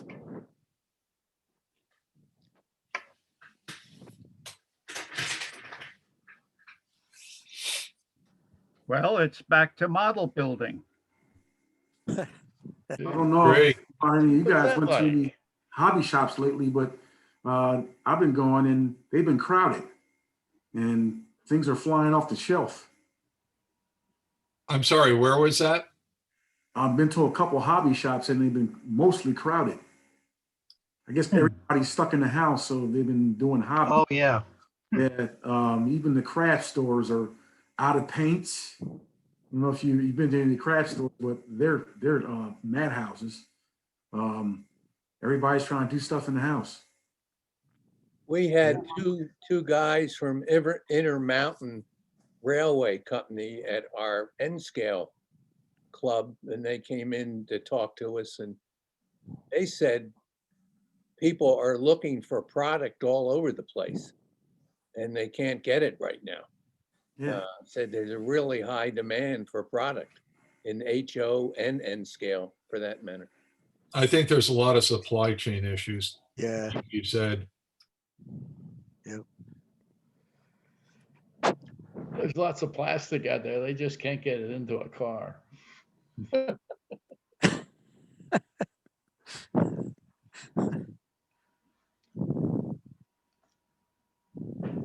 Looking for. I mean, if you're a freight guy and you do diesel stuff, there's multiple stuff out there that you can get. And people have been getting them because they're stuck in the house. I mean, some of that stuff flying off the shelf. Rapido stuff is sold out. I mean, it's a madhouse out there. Yep. Yeah. Any other model news before we go to the presentation?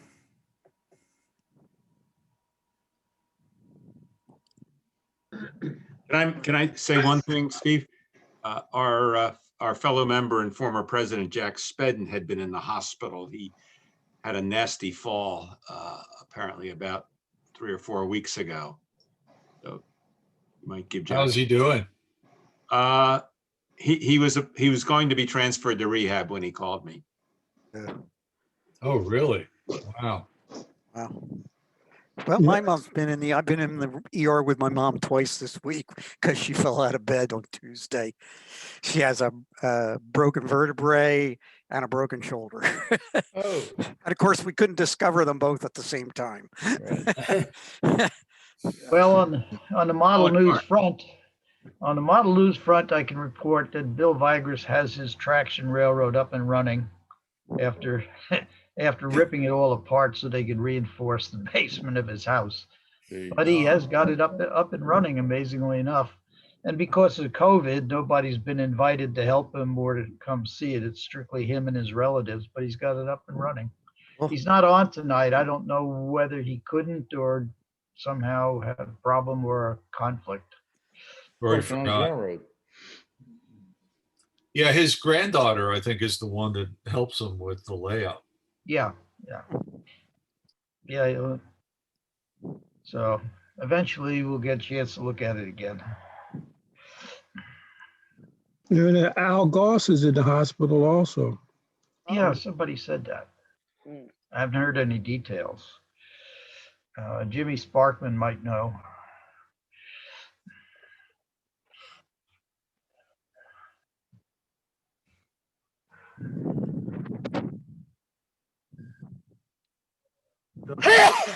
Excuse me, guys. Bless you. Anyway, as I told Rich Allman, I started out in 1 in 87 when I was a kid and eventually wound up at 1 in 1 scale, and that's where I bid for a long time.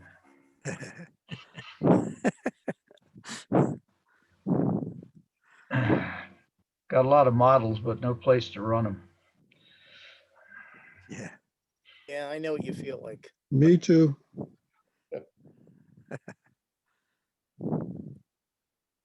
Teaches Are on. you ready for your presentation? Excuse? Hey, I'm ready. Okay. Let her rip. All right. You're on. All right. Let me. Shoot everybody else. Can I do that? Did you allow Doug to share the screen, Charlie? Yeah. Well, I think I can share the screen. All right, we'll just do that for the moment. Well, we'll just share. Yeah, that. All right. Let me go into view the presentation if I can remember where that is here. Slideshow from beginning.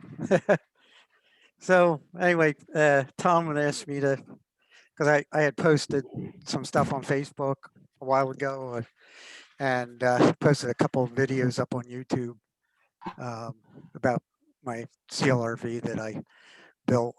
I guess I got one before Ed ran out of them. So although it's interesting, I just referred somebody to him yesterday because they had seen the video and said, hey, where do I get one of those? So I sent them off to Berkshire Car Shops. So anyway, so as some of you guys probably know, I kind of fell out of the hobby 18 years ago. It was, I think, 2002. At that time, I was in HO and I sold off my modules. I know at one point Dave Gallagher had some of them. I don't know if he still does. I need an email address for him or something because I haven't been able to get hold of him. So, um, so and at that time it was mostly Pacific Electric stuff. I sold my modules. I wanted at that time I wanted to set up a giant saltwater reef tank. So, and that was taking all my money. So anyway, I kind of got the itch, and you know, I had always said when I sold everything off that if I got back in, it would be an O scale because the HO stuff's getting pretty hard to work with. It's hard to see it. Never mind make it work. So, although I'm finding that there are some things. Do it by feel. Yeah. I'm finding that there are some things that even in O scale, it doesn't matter. It's still hard to see. Yeah, especially when you get into some of the LED lighting and stuff. So, but I'll get into that because. So, and one of the things that I'm like, okay, where do I start? And I ran across the site that is linked to both from East Penn and from Berkshire Car Shop site to the Toronto modeling site. And Steve Olson, I think it is, has a great article there on building the CLRV, and it seemed like a good place to start. And it's a neat prototype, and it seemed like the thing that had a lot of potential for animation, and it's got a lot of lighting, which I guess a lot of the contemporary stuff does, because they make them put, turn signals and flashers and this, that, and the other thing on them if they're going to run in traffic. So, that's just Steve's webpage on, building the cars. So, and the other thing I wanted to get into was DCC. I had hung around Dave Garrow a little bit, and I think John Gallagher also has some DCC stuff, and it seemed like a good way to go. I spent a lot of time thinking about how making it compatible with some of the East Penn stuff like the signaling and stuff. So I've been building a module. What's that? Yeah. So I've been also building my first O scale module along with this. So and so what I kind of ended up with, I looked at a lot of the DCC systems out there, and it seemed like the de facto choice in this country is Digitrax, but it seemed like they were kind of behind the curve in some ways. So what I ended up with when I started looking at decoders, especially, ended up liking the ESU stuff. Their low sound decoders are eminently programmable. I know some of the Digitrax decoders and maybe soundtracks can be custom programmed, but the capabilities of these low sound decoders is pretty astounding. They're you can configure them pretty much any way you want. And there's a lot of sounds you can cobble stuff together, which was for me a concern doing traction stuff because there's not a lot of traction sound for decoders out there. There's a few Bowser things. Most of them at this point are for older decoders, or they're not available anymore. I know I can't think of his name. The guy down in Virginia. Shoot, he had some sound projects for Digitrax for a PCC car, and I have taken the sounds out of that and put them in an ESU project, but that's not what I used for this. And that kind of led me down the path of going all ESU. So I ended up with an ESU cab control for a DCC system. I really like the simplicity of using it. So because I just put a car on the tracks, it gets instantly recognized, shows up on the throttle. You don't have to punch in car numbers or anything.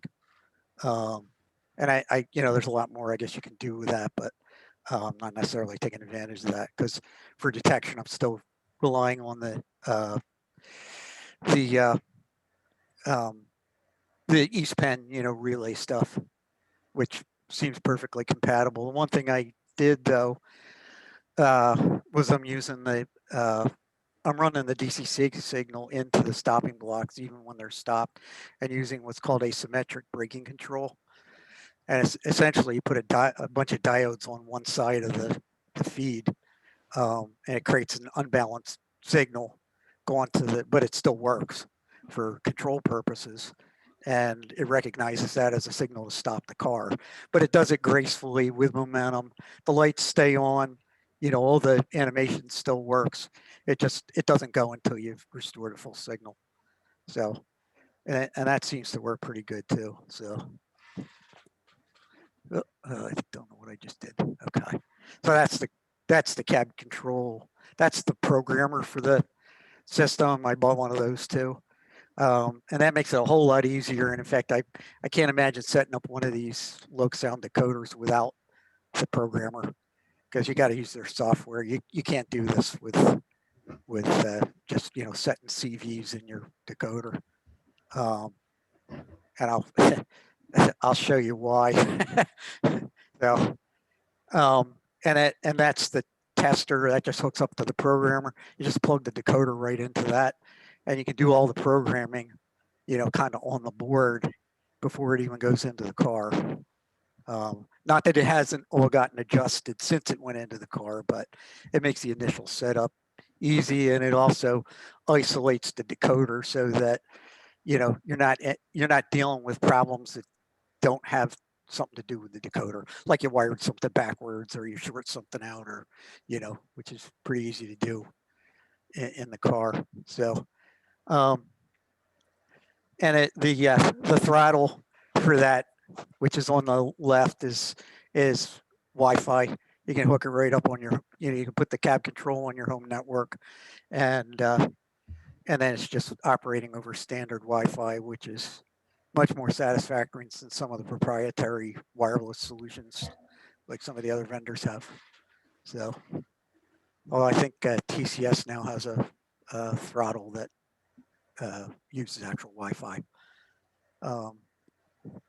So as far as building the car, I pretty much followed Steve's directions, and he did advise to carefully sand everything, because he was absolutely right. I mean, I tried to do a good job of sanding, but at the time I didn't have a sandblasting setup. I do now, but when I was doing that painting the car, I didn't have it, and I had a lot of problems with paint lifting off, especially around like rails and stuff where you had an angle, because and so I had to do a lot of repainting to get the thing right. So did you end up doing a lot of washing of the body and stuff like that?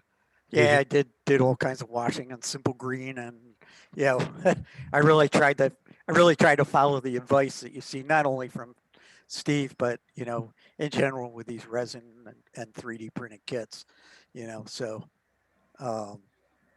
so I mean, next time I would lightly sandblast the whole thing to get into, because you just can't get everywhere with a piece of sandpaper. So and like I said, it's mostly around all the details where you couldn't sand is where I had problems. So, but anyway, so that was my experience. I know what I do next time. So one of the things I thought I wanted to do with this car is animate the doors. So I've seen a few over the years. Bob has one. The Grants had one in HO, and I guess there have been a few others over the years with working doors. And O. And what's that? And O scale. They had operating doors on a Delaware car with opening doors. Okay. Yeah. And on the near side. Okay. Yeah, and these are the front doors on the CLRVs are kind of like bifold closet doors, because they swing out and slide to the side. So that was a little bit of a engineering challenge to try and figure out how I was going to get that to work.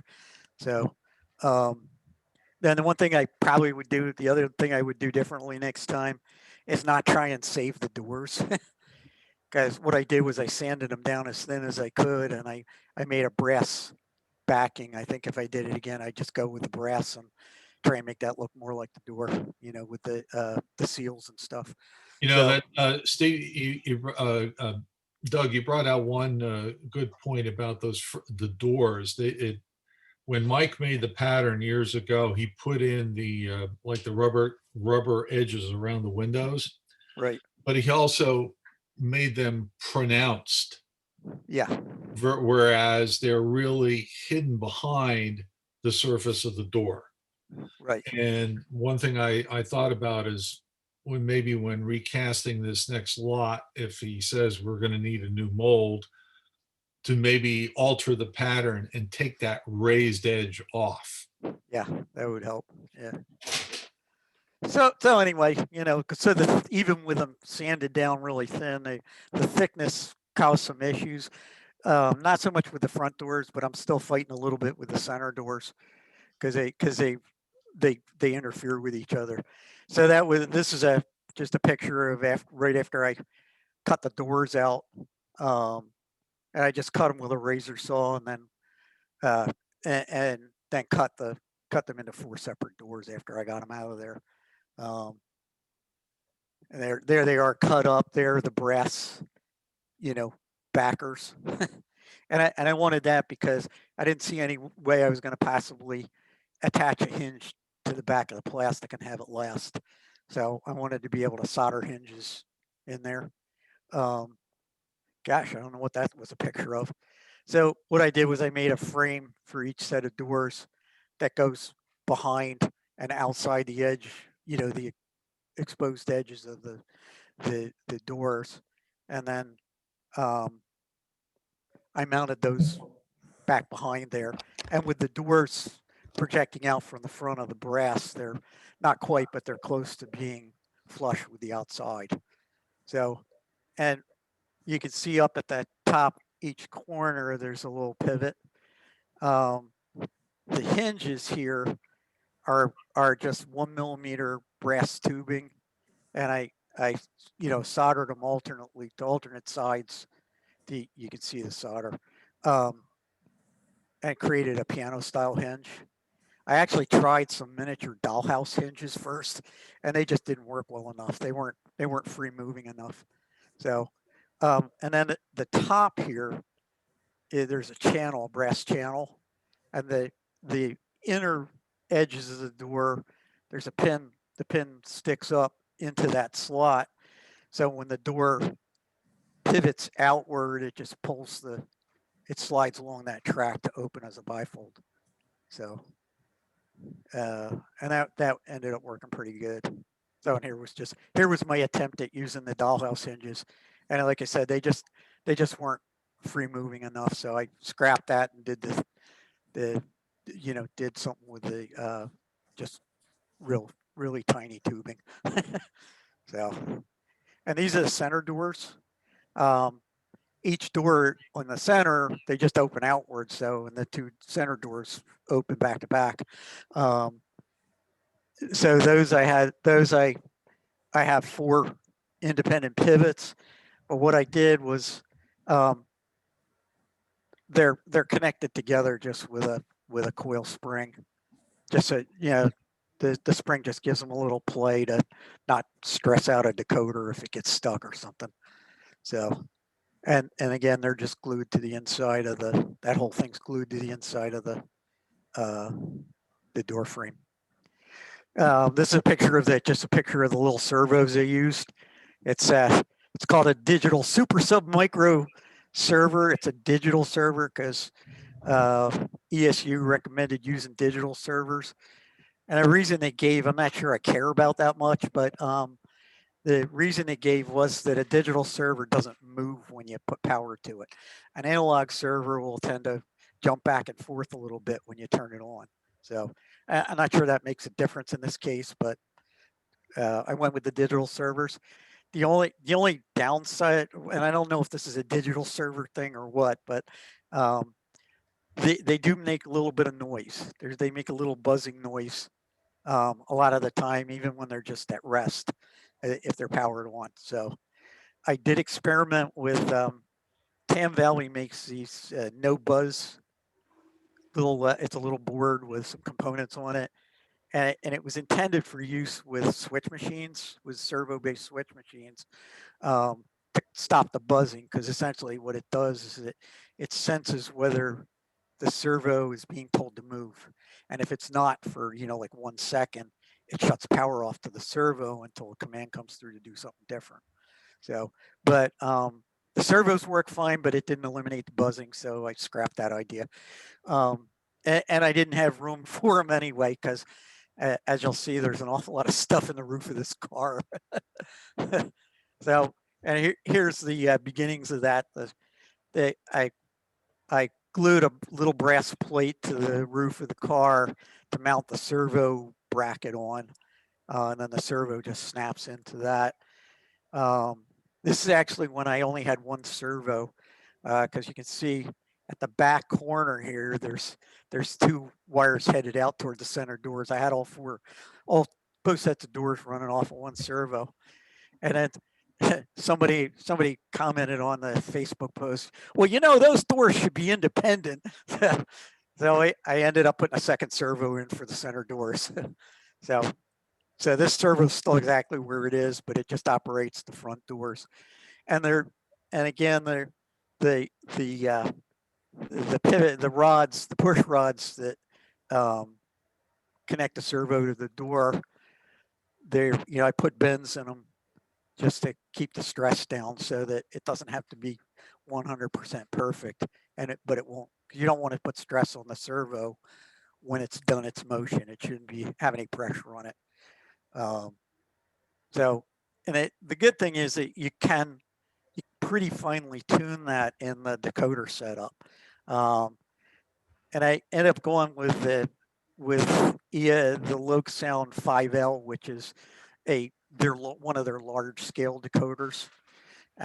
They get used a lot in O scale, but they get used mostly in O scale because they can handle the higher amperage motors, which isn't a concern here.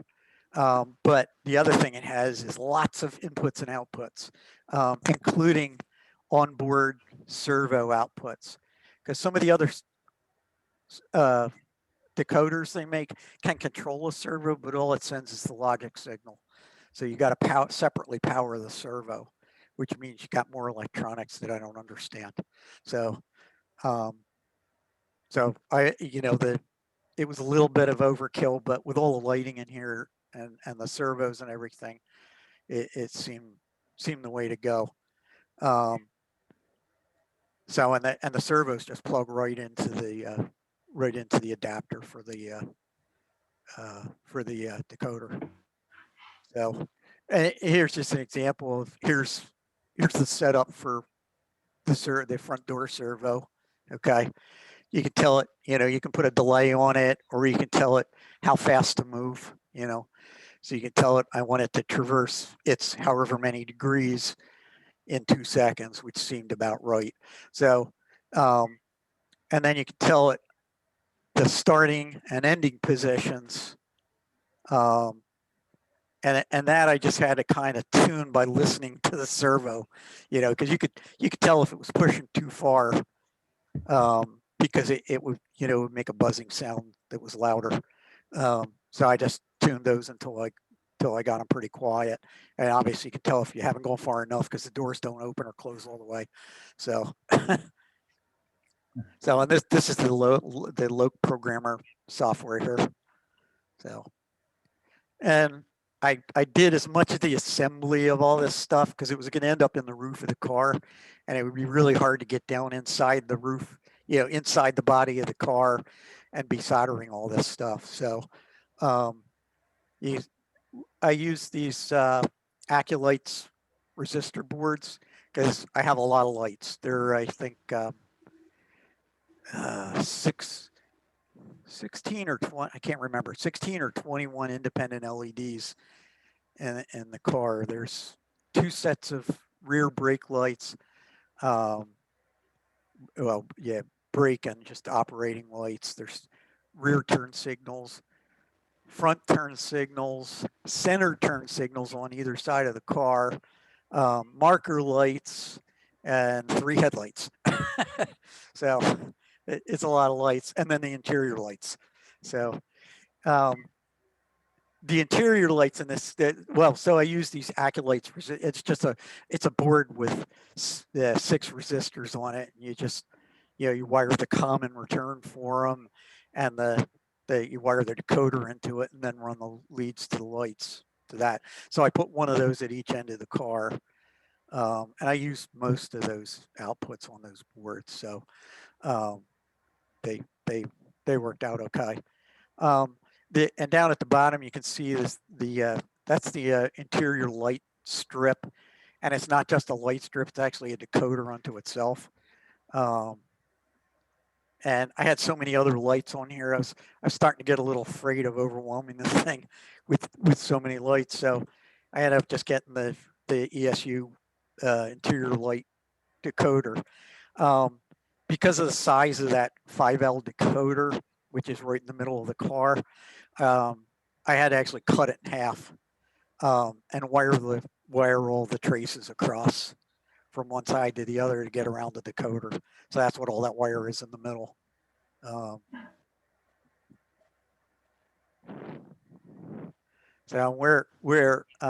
yeah, it's just another picture of it closer up. That's all. And that decoder has some interesting capabilities, and one of them you'll see. There's startup sequences for it, so you can make it look like fluorescent lights. You can have a failed light segment, so it like flickers, like a fluorescent would if it's going bad, stuff like that. And it's just set to the same address as the car decoder, so the throttle just thinks it's talking to one decoder, and it just works. So and the brake lights were interesting in the CLRV because they were kind of like, automobile lights. When you have your tail lights on, they just get a lot brighter when you apply the brakes. The CLRVs, operate the same way. So, and the low sound decoders have a capability of essentially assigning 2 different outputs to one functional output, one physical output. So, and then there's logic in the programming that I created that that says when the brake lights show up and when the just the running tail lights show up. And the way that works is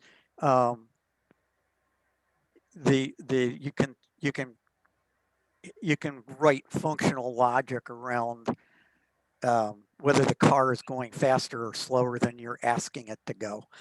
So when it's going faster than I've told it to go, so if I turn the throttle off or turn it down, my requested speed is now less than my actual speed, and that turns on the brake lights. So, and then when that equalizes, or when I'm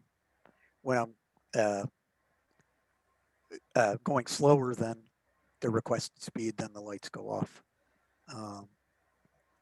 So there's the programming for that. It's like creating a flow chart with logic conditions. That says this also controls the brake squeal, which comes on just as it approaches a stop. So when speed gets really low and it's slowing down, then you get a little bit of brake squeal, and this controls the lights. So logic can get pretty complicated. This is the flow logic for the drive sound, and I'll play some of that for you off the video, and actually could run the car. Although you can't hear anything when I run the car. We learned that last night. So,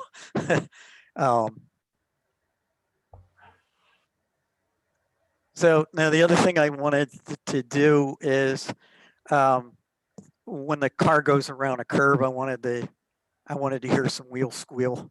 When that happened, But I didn't like the approach that's usually taken, which is just assign it to a function button, and then you kind of push a button every time the damn thing goes around a curve.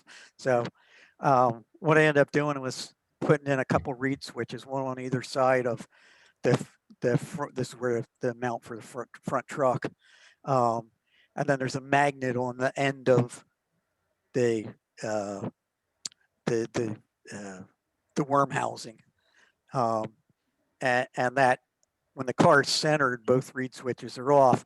When it turns in either direction, it triggers one of the reed switches.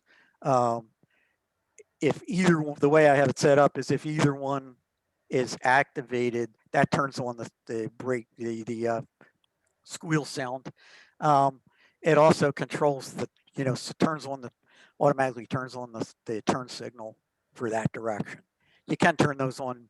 I do have buttons assigned for the turn signals, but if you're at a show, you're not going to be doing that. So seemed like the thing to do. So and there's why I had to give up on some stuff, because that thing is full. There's the starting at the top. There's the resistor board for one end. I'm not sure even which end that is. I think that's the back. And then the servo light strip next to it. There's the speaker right in front of the door. The decoder, and kind of repeats in the opposite direction. And then this is the hanging off the side here is the cable that goes down under the floor, and that's carrying like 6 wires. Because I got to bring the ground up from the rail, the 2 motor leads, a common for the reed switches, and the 2 reed switches. So anyway, so there was the car when it was all put together. Although I don't know. Yeah, I guess. I think that might be, yeah, that was it. Okay. So that's the end of that. Uh-oh. Oh, okay. All right, let me give me a second here and I'll get bring my, yeah. Give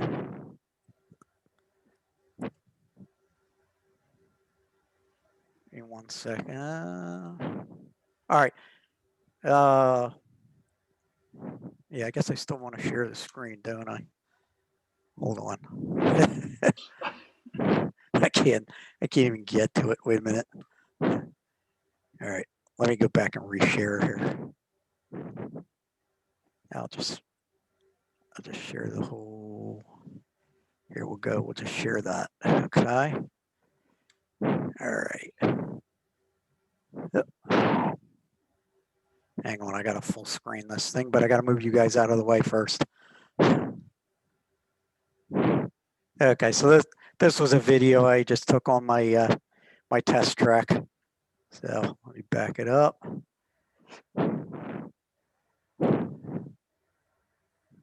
Hopefully you can hear this.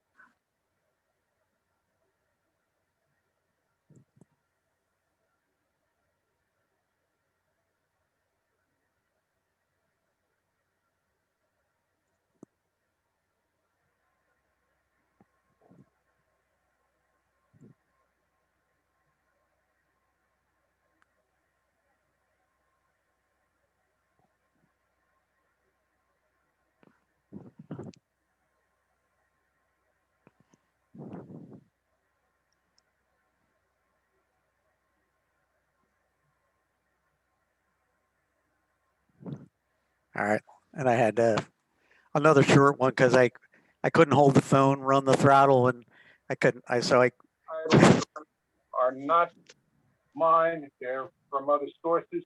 This particular one and the previous one and one of the others were from a collection gold buck. Oh, thanks. All right. So anyway, this is, I just, these are just demonstrate the bell, the turn signal, the other turn signal.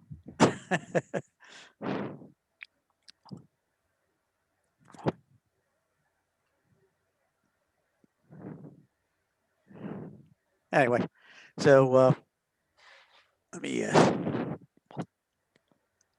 I got one more. So that's kind of it. I could show the turn signals coming on automatically. Come on, wake up, throttle. Let me switch my video.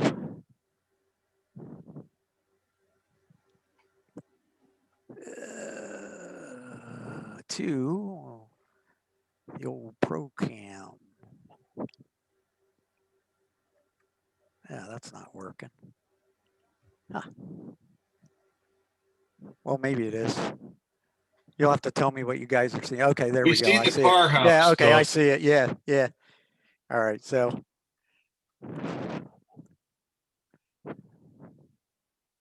So anyway, I don't have the sound on because you can't hear it anyway. So you'll see when it hits the curve, the turn signal comes on. And then I run out of rope, so I got to stop it. Anyway, that was it. So I don't have any overhead wire up yet. So Now, do the reed switches turn on that turn signal? yeah, yeah, Okay, so they do that and a squeal? yeah, yeah. Okay, Yeah. because I couldn't hear any of the sound. Oh, really? No, no. Not That's on the okay. video. All the visual optics are great. Yeah, yeah. Well, the sounds are a little hard to hear. I did it last night, Doug, and we heard the sound. It sounded very prototypic, as I remember the CLRVs. Yeah, yeah. So, and you know, the sounds came from a variety of sources because ESU's got a ton of stuff out there. Well, they don't have much traction, and they have almost no U.S. traction. They have a project for a NOPES car. And I think this is all stuff where, you know, like Bowser or somebody, you know, commissioned the stuff.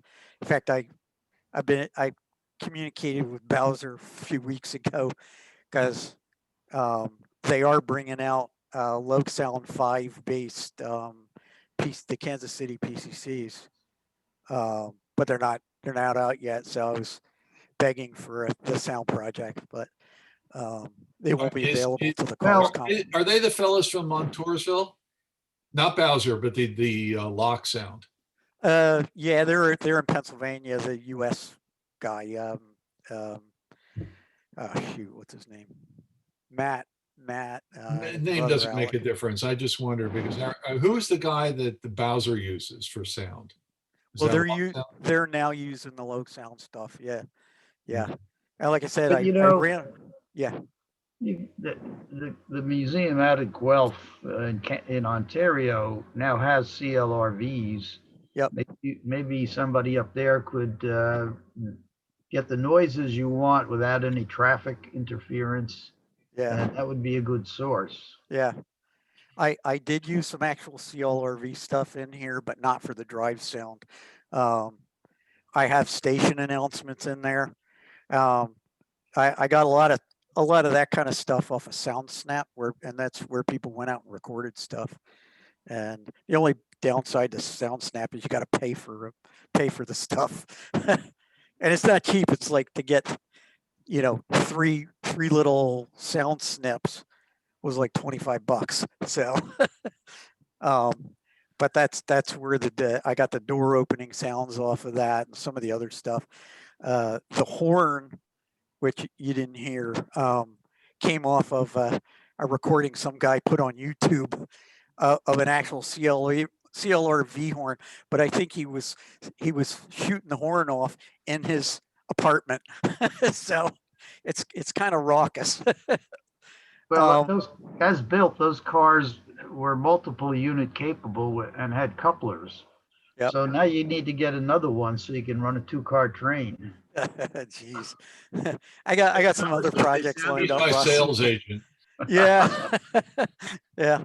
Well, like I said, Ed, I just sent somebody your way yesterday. So, Doug, there's one other detail you have to change.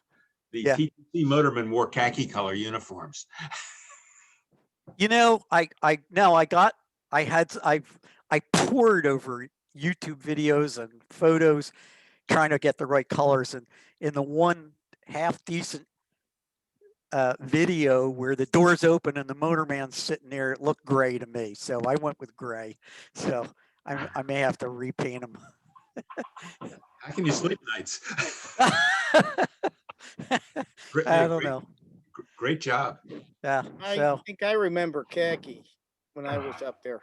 oh I yeah, can I'll see take why your. you went to Gauge. You Yeah, never well, got that it's a curse though, because it's like you can do so much more, but then you feel like you have to, Yeah, no, So never do it in HO. now you couldn't fiddle this. I don't know how you'd fiddle this stuff in HO. I mean, maybe somebody could do it, but yeah, it's like, and all the LEDs I used were the SMD ones, and a lot of them are those 0402 ones, and that there's a few different sizes. Those are about the smallest ones that you are even possibly practical. And I had a couple of them where a lead broke off just handling it off of the side of the LED, and somehow miraculously I managed to fix them both. I don't know how. I could barely see what I was looking at, and the wires are like hair. So wire management was a real problem with this, and it's interesting because I've picked up a lot of hints from Charlie Pitts. I ran across, he's on some of the Facebook traction groups, and he's an O-scale modeler, and he does DCC, and he's got some really good ideas. And one of his ideas, which I used a lot of in this car, was using little pieces of plastic tube as guides for wires. And there's so many wires in this thing. It's like it ends up hard to keep it from looking like spaghetti. So, yeah. Not much of an interior. What's that? Not much of an interior with a lot of wires hanging. Yeah, well, it's pretty much up in the. Did you see all the seats he had on the floor? And they're all there. Everything's and by there. the time you put the Yeah. people in there, they're going to disguise what you see through the window as it is, and you Yeah. won't see all that stuff up above. Yeah, I you mean, can. Doug has done a masterful job here of getting all this stuff packed in there. I mean, it's like 12 pounds in a 10-pound bag, Yeah, and if you're, unless you're looking up from below, if you look up from below, you can see the decoder up there in the roof, and you can see a stray wire here and there. But if you're just looking at it from the side or from a normal viewing angle, you would never see it. So Well, that was one comment a lot of us make about the modules is that we see a lot of car roofs. Yep. When you really think about it, we look at a lot of car roofs. Some of the guys actually have built their layouts where they're up at chest level, so that when you're looking at them, you're looking at the car sides then. So you're able to see a lot more of the car. And but still, with your car, you're not going to see this stuff up there. Like I said, you did a hell of a job finding the components and then packing them in there. Don't you do that, Ed? If you build a chest though, everybody would be looking up at the roof or the ceiling. we'd be looking at the bottom. We'd be like a whole crew of Tom O'Donnells. Looking at the bottom of the module. Yeah, the traction gynecologist. In a few years, we'll be able to do everything you did in HO because they'll just miniaturize it that much more. Of course, yeah, the wires will still be big though. Yeah, it's sleep. Yeah, I think the modules are going to be the toughest thing. They'll be the biggest, the heaviest. Everything else will have all kinds of stuff in it. Yeah. You're right. I mean, the miniaturization is phenomenal. I mean, they're putting decoders in Z scale. Your hands don't get any smaller. That's the problem. Yeah. And our eyes keep getting worse. Yeah. One of the biggest problems is trying to get the stuff up in there. The one thing about brass bodies are the angles that they would put on the bottom so to attach the floor. Yeah. Well, that yeah. means that you can't put your seats all the way over against the edge unless you put the seats up in the body. And so, you can't put everything on the floor and just slide it right up there. Right. Now, some people like Klauser, he didn't have any kind of channel along the side. His body was structurally sound. The problem with the brass bodies is if you don't put it there, they'll bend a lot. And guys like Wagner, who were at one point back in the early 50s, were building a lot of custom cars for people. He was using a really thin brass, and you really needed to have reinforcement there because you could grab a hold of the car and just about crush it in your hands. It was that light. But you could get great rivets that way, though, too, so Yeah. it was a trade-off. Well, But yeah, great job. Yeah, I'm looking at my. I have a couple of the Russian, the SPTC stuff, and I'm really torn now because he even puts the interiors on it. I mean, the ceilings are done.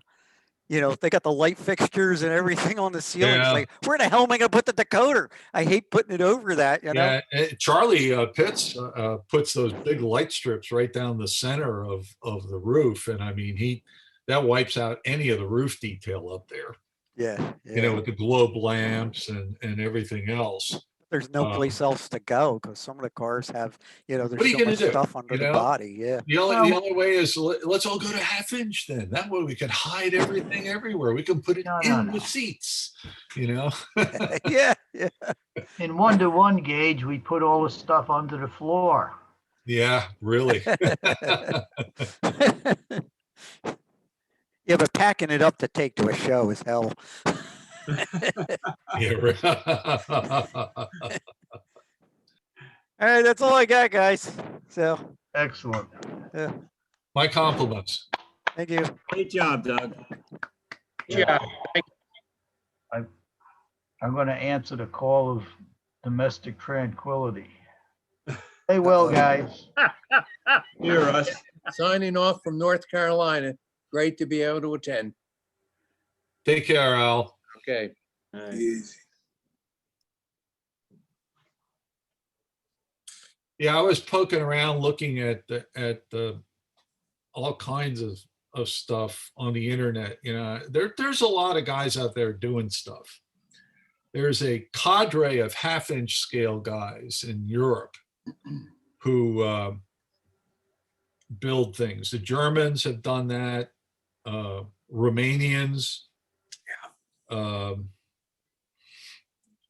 You find a lot of tips from people. I'm anxious to see some stuff. I'm getting some cars from the Ukraine, and I want to see how this builder builds his cars. I know that what he does is he has a floor and he casts either the posts or the blocks for the seats in the floor, and then he just glues the seat tops onto the blocks rather than having a seat with feet. It's just the part under your butt and the back, and they just glue on there. And because he's getting a lot more glue surface, and his stuff will stay together a lot better. And I was talking to him. I said, now, what do you do? How do you attach your floor? Oh, I just glue it all together. And I'm going, no. I said, I need to have screws because I'm going to drop the floor out. He goes, oh, okay, I can do that. So, there's a lot of interesting stuff. There's modelers out there. The Europeans never got rid of stuff, so that's where we see a lot of our modelers, and we have to look at what they've done. It's tough when you don't see it regularly. I was just looking at, I was talking to Volkmar in France and pointed out a train station, a trolley station rather, in Lodz in Poland. And I don't know if you guys are familiar or not, but Volkmar decided to build the Indianapolis traction terminal in H.O. Gage. It's wild. And people may have Done seen his before. shelter, but he has also built or has started building the office building too. That's a 12 by 12 module. In Yeah, O scale and it is, yeah. Yeah, HO, it's small. Somebody had done it in O scale years ago, and I mean that's a basement filling layout just to put the transit building in there with all the tracks leading in and out, and you don't have the rest. You don't have any other space for a layout.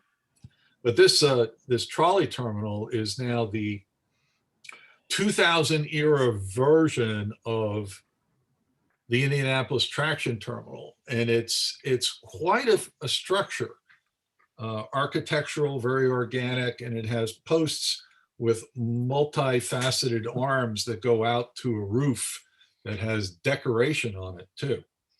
If you have the chance, Go look at up your the old trolley ele- talk. Pardon me? Look at your old trolley talks. It's in there. What, Lotz? Huh? No, the International Traction. Oh, Indianapolis, yeah, it's in the early trolley talks. It's also in they built that for an NMRA show in, oh shoot, where was that? I don't know. We were just looking at it In yesterday. Columbus? Indianapolis. No, it wasn't You Indianapolis. had a It was big different shed on place. your old HO layout. Yeah. And then they built that terminal. Doc Blackburn did the track work. Vane Jones did the buildings, and they had it for this NMRA show. And what one guy found was Vane Jones put out issue 1 of a trolley publication at the time of that show, but it wasn't Traction and Models. This precedes it by a bunch of years. And I don't think there was ever a second issue. There was a first issue. But he was trying to, rally the troops, to get involved with traction modeling. So, there's a lot of stuff back there we can look back at and learn and, revitalize too. Who's next?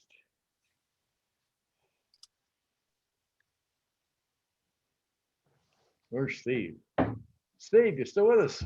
Yeah. What are we doing next month? What are we doing the rest of the night? We have a couple of small things. I was going to do an update on what I'm doing. Yeah, we saw your one building that you did. Let them do it. Yeah. Yeah. Okay.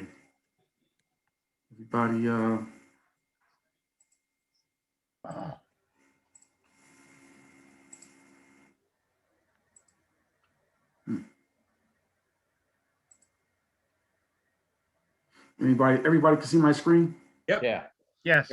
Yeah. Okay. Yeah. Yes. Yes. Why is it not going to that one? Okay. All right. So I'm working on 3 things right now. One is I'm still designing the railroad, working on a trolley / subway / main subway, where if everybody's familiar with my layout.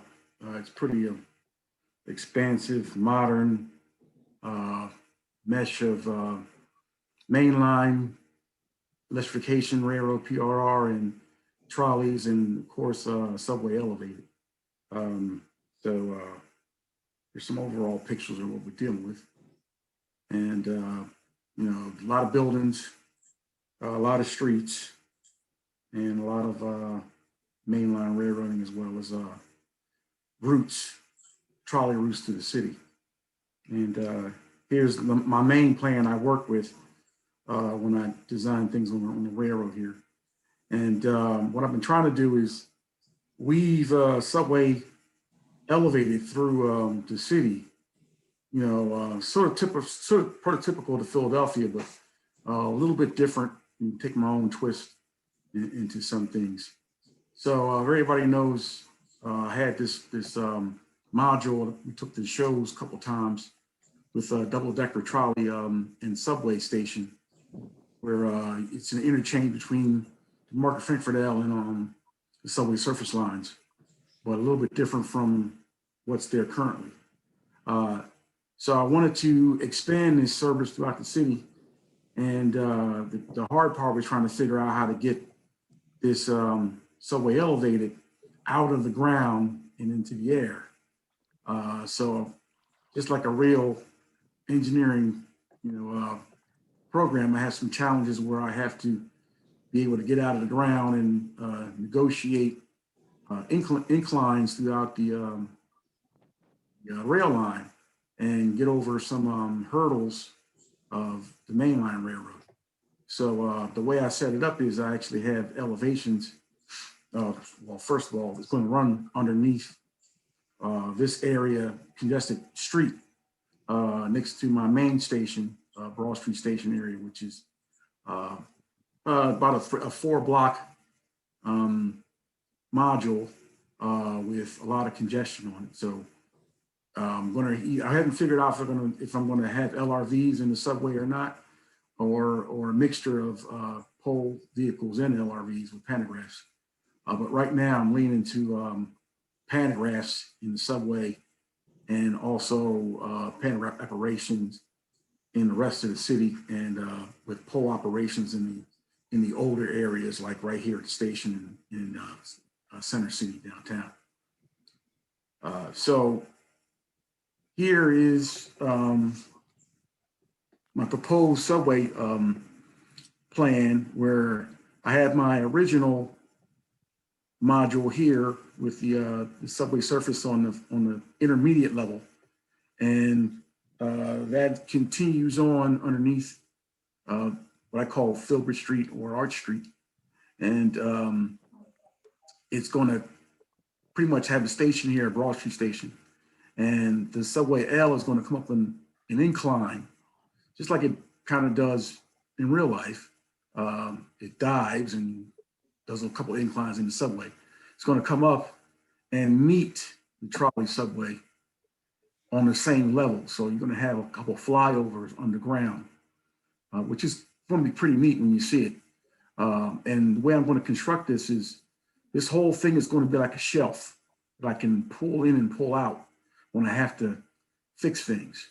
So it'll be able to be modular underneath a modular layout.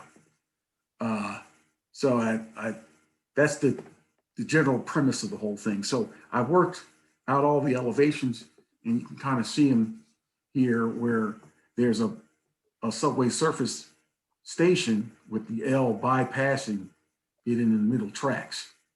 And then you'll see later on that the subway surface will then go out on the street, and the elevated subway will continue on to a ramp, which actually leads to 30th Street Station, where it'll become elevated. So this is the beginnings of the getting out of the ground. And once I get this done, I have other places that are already built, L sections that are in North Philadelphia that it'll connect to eventually. That's one thing. And I'm also replacing a lot of my original street trackage with the 3D printed track. And the biggest hurdle of doing that is doing this trolley maintenance facility, which is going to house pole vehicles and pantograph vehicles. So it'll have to be a dual purpose overhead wire system. So the way this works, this trolley facility works, is that it's a loop within itself. So say if you want to go to the maintenance facility, which is right here, you can continue along these routes, loop, and go around multiple times if you have to get to certain places. I'm going to move this car wash here to actually right here, so that all the vehicles have to use the car wash before going back out on the street. Okay, you mentioned something about car wash. Where I don't know where that is. Oh, that's the thing on right here, yeah, on the right side of the left picture. Right. So there's a car wash here, and then eventually I'm going to put a switch in to go back into the waiting line, I call it. because there's a waiting line here and there's also a bypass track that can go. Steve, can you use a cursor? Yeah, I don't know if you can you see Can't see the I can't No, see anything. that's why I Yeah. asked, is because what you weren't pointing to anything. Oh, okay. Okay, that's fine.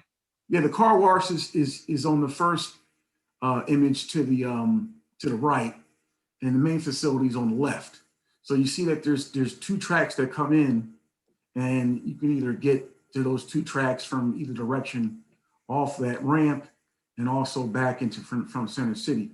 So you can either go into the maintenance facility building, and there's like sort of like a queue line there off to, or you can go around all that and loop back into the city again if you want. So it's sort of a layout within a facility. And I kind of want to keep it like that so I can queue up trolleys in that line to the left. And then if I want to run things around it, I can easily do that.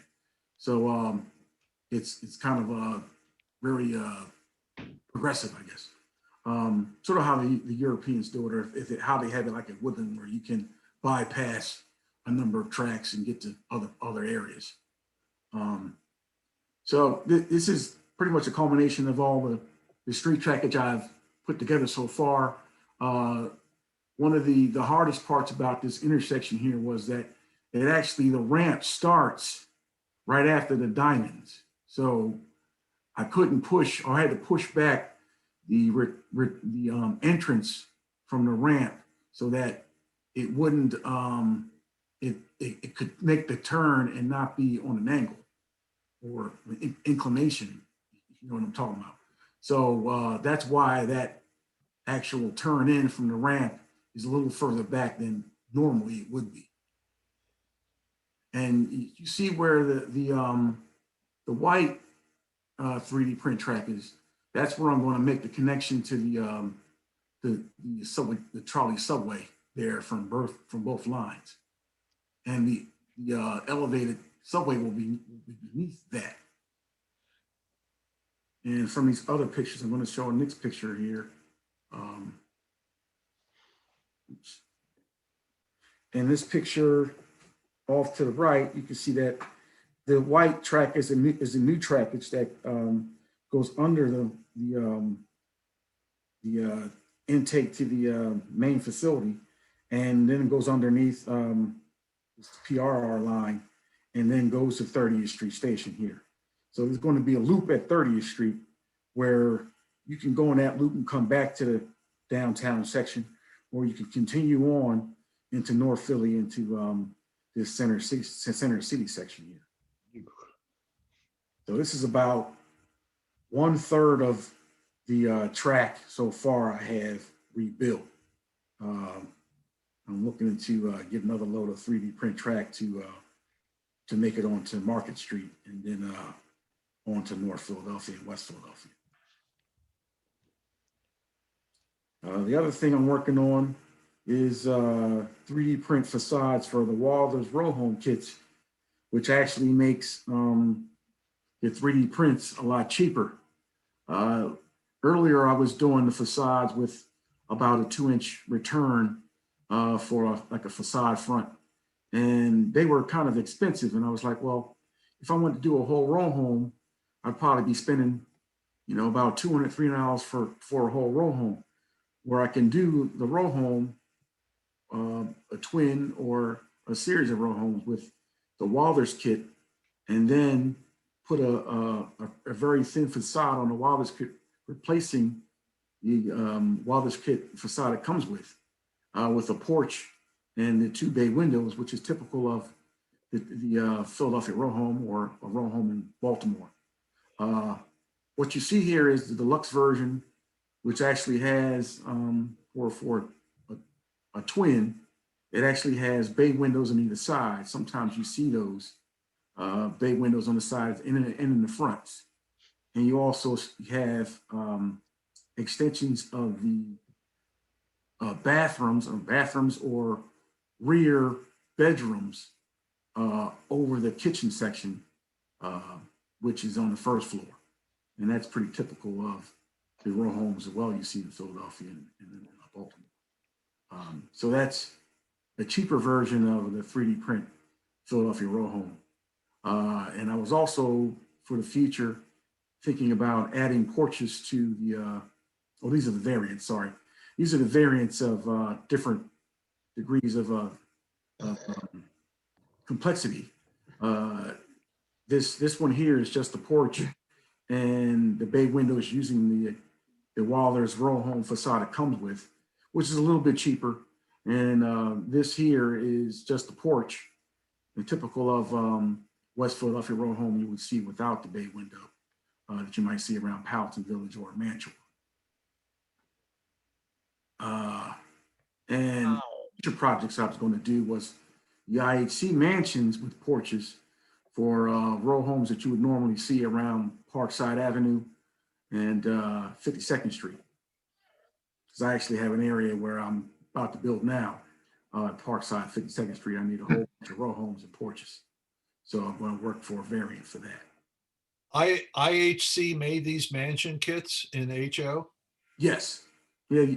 Of course, they don't make them anymore, but online or eBay, you can acquire some for about, $25, $20 sometimes. Yeah, I know that they did not do the Minot. At least I don't know that they did the Minot. No, I don't think they ever did them at all. Yeah, I know they did the gingerbread houses and then they did the adaptations with the storefronts. And that's about the only thing they did. Right. In HO, of course, there was a lot more available. These are pretty nice. Yeah, they just you're typical for the ones you might see in, down Center City around Rittenhouse Square or something, without porches though. You put porches on them, they look typically like the ones you would see around Powelton Village, Parkside Avenue area. Yeah, that one Arcadia Press book on, what was it, West Philly, that had on the cover, it had the one block or row on Parkside on the cover. It had that turreted corner with the conical top. Mm-hmm. That was a pretty outstanding building there. And yeah, there's a lot of really cool stuff down there. Yeah, definitely. It's kind of hard to capture, So that I guess a lot of these buildings were, I know some of the IHC buildings had their templates were buildings in Philadelphia, but you have to kind of like know exactly what they're looking at or where they got it from. Yeah, these IHC buildings were Philly buildings, and one thing I didn't realize because I wasn't an HO when I was looking at Charlie Long's layout, there were a whole bunch of other buildings from down in the historic district. Right, they have like, a whole set. The Corn Exchange, and yeah, there was a whole bunch of other ones. I mean, they were really nice. Yeah, you can hop on them now. They have the old city homes. They have Bank at Second and I guess it's Chestnut. That's pretty much an exact replica of, but they didn't do the whole series. They only did like 2 of them. That bank. Oh, really? Did they plan more, but only did so many? Yeah, it used to be. I don't know if you remember this guy at the shows.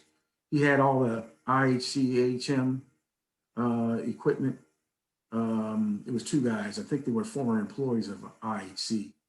And they told me the story about that particular run of buildings where they did make the first 2, but then they had 3 more and they never made those. And that was oh, okay. That's probably why I couldn't find them. I was looking to maybe find one of each kind to use them for ideas. And that's why I couldn't find them. But this particular mansion series, they made all of them, and they also made the row home with the stores at the bottom. And they're not set up as rows, but they actually, the prototype is a row down South Street, and a couple other buildings in the city that they used as prototypes.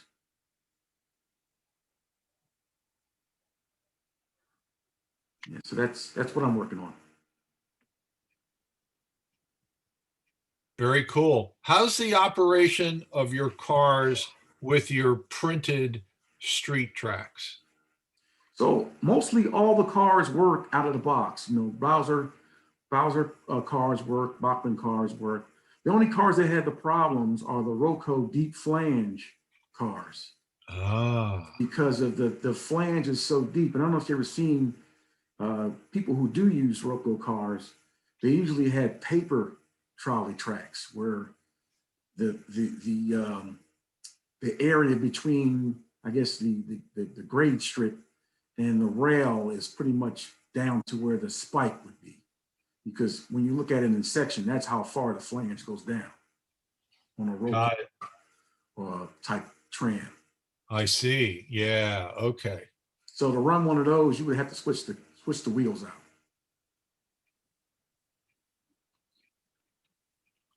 But cars like Bowser and Bachman and even the AHM LRVs work pretty good with the street track.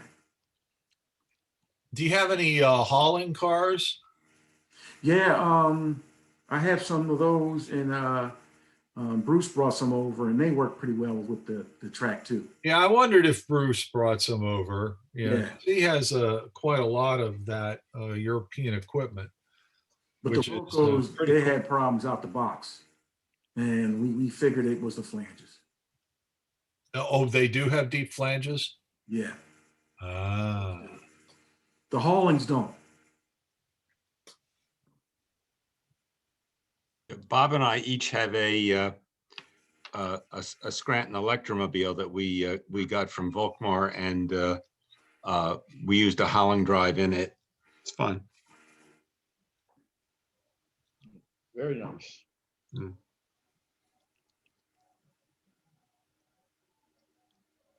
Yes, Steve, I really like what you're doing with all the Philadelphia buildings and layouts and streets and so forth. Thanks. I second that. Thank you. Yep. So look, Really all nice. it's all done. Really nice. Yeah. What color are you going to paint your streets? Are they going to stay that tan color, or are you going to go concrete, or? What Well, color's I actually concrete? I guess because when I was riding trolleys and stuff, I rode them on Erie Avenue, and I was always liked the way they redid Erie Avenue with the sand coated concrete trolley track, and also on Germantown Avenue, the rebuild of Germantown Avenue that they did in the 80s and the 90s. Steve, actually, when I was looking, when you were showing us where your car wash and maintenance facility is, when you were looking down, it reminded me of somebody did drone footage of Elmwood. And that's what it reminded me of, how your switches were, your turnouts, I should say, in that concrete. The first thing I saw, I go, oh my God, it looks like Elmwood. Yeah, That I color. looked at Elmwood, and I like the way Elmwood is sort of a layout within a facility where you can pretty much roll around who knows how many times and do different things. So I kind of want the same kind of look with this facility.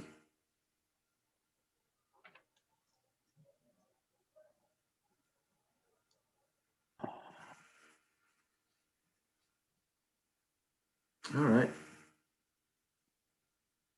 Next. All right, thank you. Okay, yeah, Thanks, thanks a Steve. lot.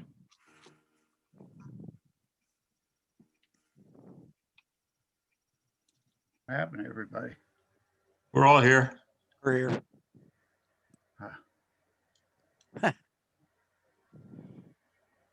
Want me to do my show and tell? Go for it. Go for it. Go for it. Did you allow me to do share screen, Charlie?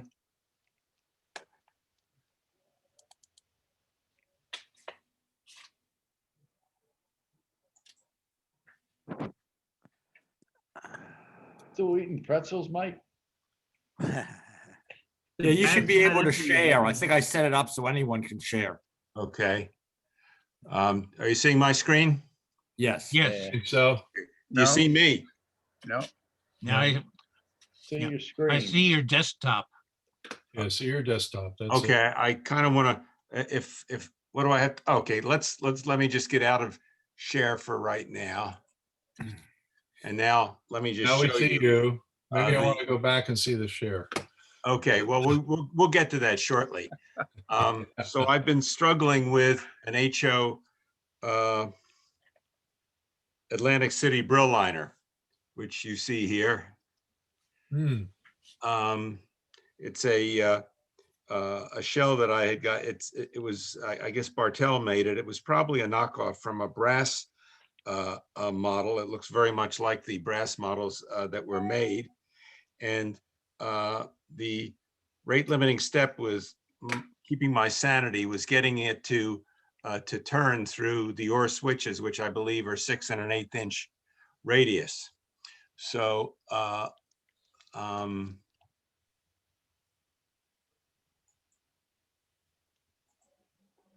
okay, this shows. Okay, are you seeing me? Yeah, we're seeing you fine. Okay, so anyhow, Hold on, Rich, we see you. I don't know. Can somebody blow him up or? Can you blow me see- up. I But no, see. if you go to the view and go to the thing where it's just speaker view, then who's ever speaking is the one you'll Okay. see. Okay, that is me now. Are you seeing me? Yes. Okay, so anyhow, here's the car. And the first thing we did, let me take it apart. Oh, it won't work.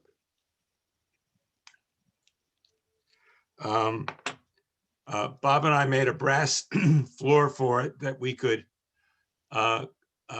connect with all of the wheels. So there's 8-wheel contact. Raise it up a little. Okay. Other face, yeah. And put a flywheel in, and then added weights. Tell you about these weights. I found out that you can't cut them. They're steel. They're not like the lead weights. And I was having some tracking problems with the rear truck. So I put a 7-gram weight over the rear truck, and there's You need to lift it up a little more, Rich. What? A little bit higher, a little bit higher. Hold it right in front of your face, Rich. Yeah. Like this? Yes. Yeah, now your hand's covering things. Yeah. Oh, maybe this isn't going to work. Okay. Well, it'll work. Just move it up some. Back up a few inches. Yeah. Right there. Okay. Now lift it up. There. Okay, are you seeing it? Yeah. You can see the drive, the flywheel, the gear tower. That's good. And the weights. The only there were tracking problems with with the drive, so that meant putting some weight on it, but there was no room to put it where I usually do, on top of the gear tower, because either the floor was too low or too thick, and I wasn't going to file and find out that maybe it wasn't as thick as I thought it was. So I put a long, thin weight on the front, which I will eventually cement onto the front of the gear tower, which allows plenty of swing. And for the grades on my layout, I can also, it will also go up and down without difficulty. To make the wheels turn, what we did in here, we hollowed out and really thinned the shell so there would be adequate swing. But then the weight also was getting in the way and hitting the inside of the shell. So that's why I went to a different shell. I'm sorry, to a different weight. And let me put this back together. And it was still, oh, before I do that, Bob makes a pole bushing, which is a piece of one-sided PC board to which we solder a wire that licks a contact on the top of the motor, which is then connected to the plus terminal on the motor. So putting it all back together. Thank you, Larry. Is that Larry? Was that Larry's idea? Okay, credit to Larry on that. Most of it is. Yeah. So now you see, we get pretty good swing. And the question was, could I make it work through the or switches? Could I make it work through the or switches? So if I go back to share screen,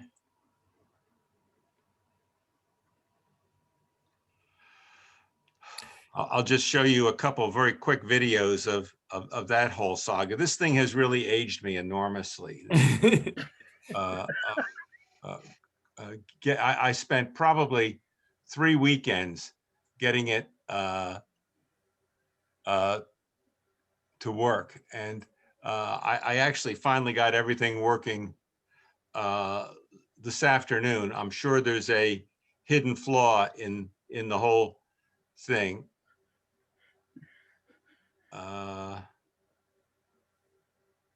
So let me just show you what was happening that made me old before my time.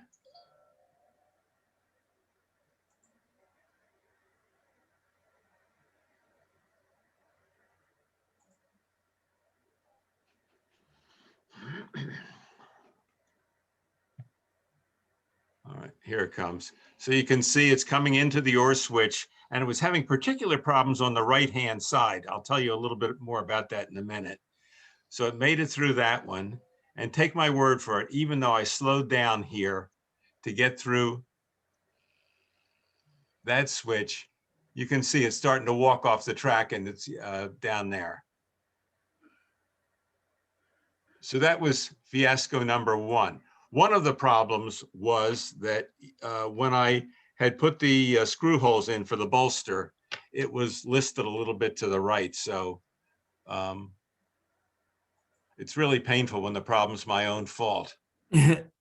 But I finally got things tweaked today. And just to show you what, this is really sort of a primitive thing compared to what Steve and Doug showed. But primitive is doable, so don't knock it.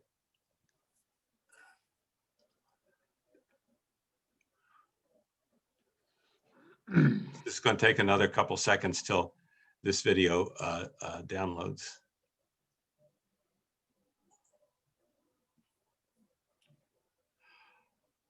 Okay. So going slowly through now that I readjusted the weight, you can see it. Yeah. It did navigate the sharp right turns, and now it'll take a pretty sharp left turn.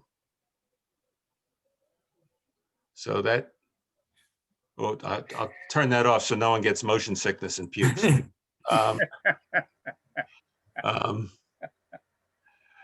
And then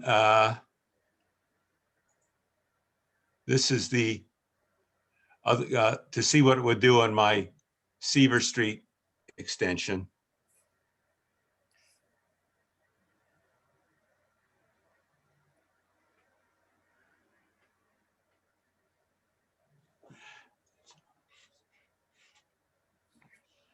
Take a little more time for this to download.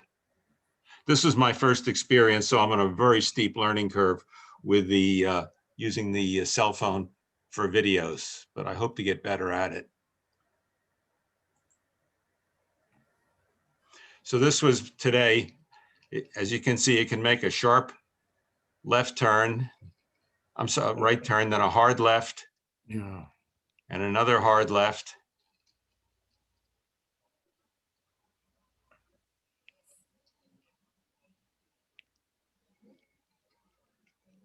And another hard left. And another hard left. And a hard right. Then another hard right. So I got it going. Charlie Grant has done one of the Atlantic City cars, and what he did is he put one of the Bachmann Peter Witt drives in it, which has smaller wheels and a shorter wheelbase in the trucks, and it works very nicely if you've seen it on his layout. But I was sort of committed to using the prototype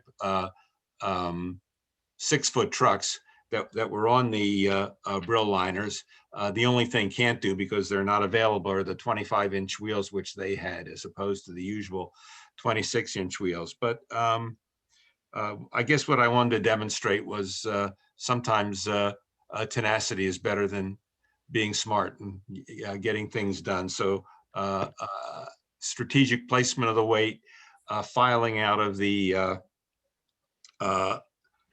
where the wheels turn, got the thing done, so it will pretty much run everywhere in my layout. I will run this thing like crazy over the next week just to be sure it is flawless, and then proceed to priming, painting, and decaling. That's all I have. Rich, you said it made you older than your years. Hard to imagine, isn't it? Yeah. Let me step back so you can see my background. Could you paint it that color? Yeah, that's a neat one. Your years. What'd you say? What do I do to get? Rich, you're still screen saving. Get out of screen sharing. All right, I'm back. Okay, see my screen save? I mean, my background? No, I'm not going to do that because I don't have any decals for that. I think you need the gold. If you'll print them. I'll print them, but you're not going to be able to see them. Okay, well then there's not a whole lot of point to that, is there? No. But you know, I was pleased that I was able to get it running. Plan B would have been to put the Bowser 4-foot 10 drive in with the 26-inch wheels, but it would not have been prototypic. And Bob told me he would call me at midnight every night to tell me what I did so I wouldn't be able to sleep. No, what I wanted to do with the skirting there was just to keep filing until file it right through, and then put a lot of rust color on it. That should work. They actually kept them, you know, they maintained the paint pretty well. I think mechanically they were. What I will not be able to do, which the prototypes I remember as a kid in Atlantic City, was that when they were at a stop, they rocked side to side. Oh, yes. Loose bolsters. I That's all it remember takes. that. I remember being behind one, you know, with my father driving.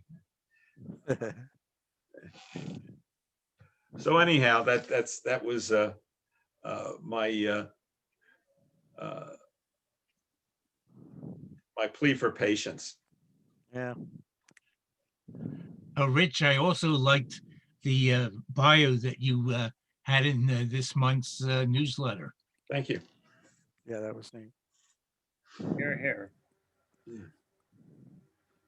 I just never knew that you were at the surrender at Appomattox. Just didn't know that. Well, actually, one of my medical school classmates was Hippocrates. Actually, he was a year behind me.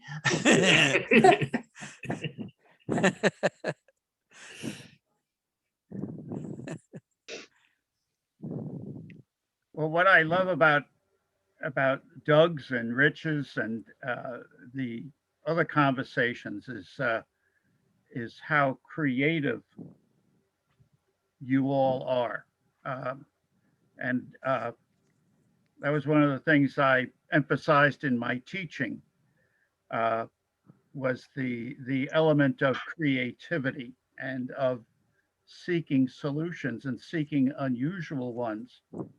And you have, at least in the case of tonight, the two of you, and I have to add Charlie in on some of the things that he's done too, is that you followed some of the theory of creativity in terms of there isn't one solution, but there are many solutions.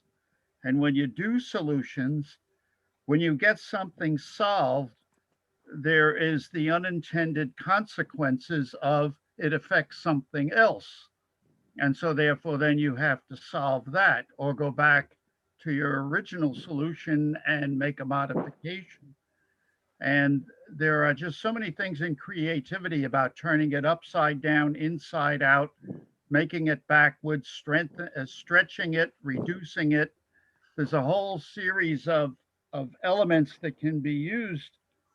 And when I did it with my students, and I'd say you'd have to give me 20 little thumbnail sketches of, this was in a manufacturing class where we were designing products. You have to give me 20. And what some people would do is they just move a door handle around. And I'd say, no, that's not what you got to do more than just moving a door handle and hinges on something.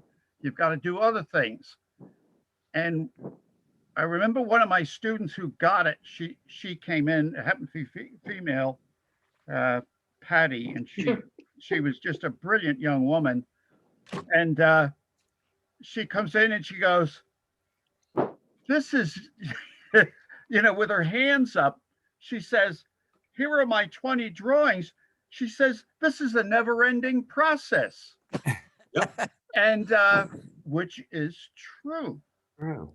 And I've seen both of you, Doug, tonight. I mean, you did some stuff, and I'm looking there, and I'm going, my gosh, this guy is so far beyond me in terms of creative solutions, and I love that. And Rich, yours was a smaller problem, but one that was really going to drive you nuts because you couldn't see What has? get it. Hey, John. Right? And you did. You did a John. fantastic job, and I love it.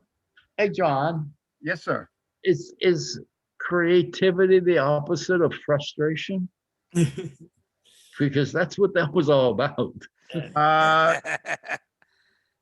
Well, a dirty little secret. I do have sort of a taste for solving problems that require some tenacity.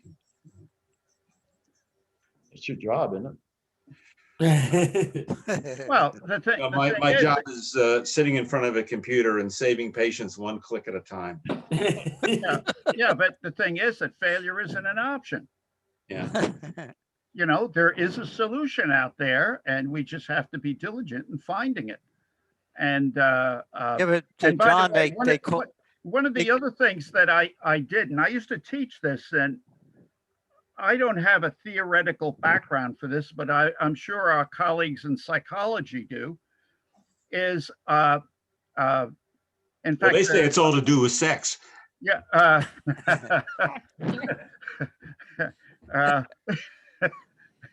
Talk about blowing my thing. Anyhow, I remember I was taking a math class and I could not solve a problem. And I flipped to the back of the book where they had all the solutions. This is in college. And, they had the answers in the back of the book. And I said, and the way I would approach a problem is I wanted to solve it, and then I would check in the back of the book and see whether it was right. But I got so frustrated. I went to the back of the book and looked at it, and I said, I can't figure out how the hell I'm supposed to get from where the equation is now to where the solution is. And so what I did, and what some creativity people said was, they said, get away from it.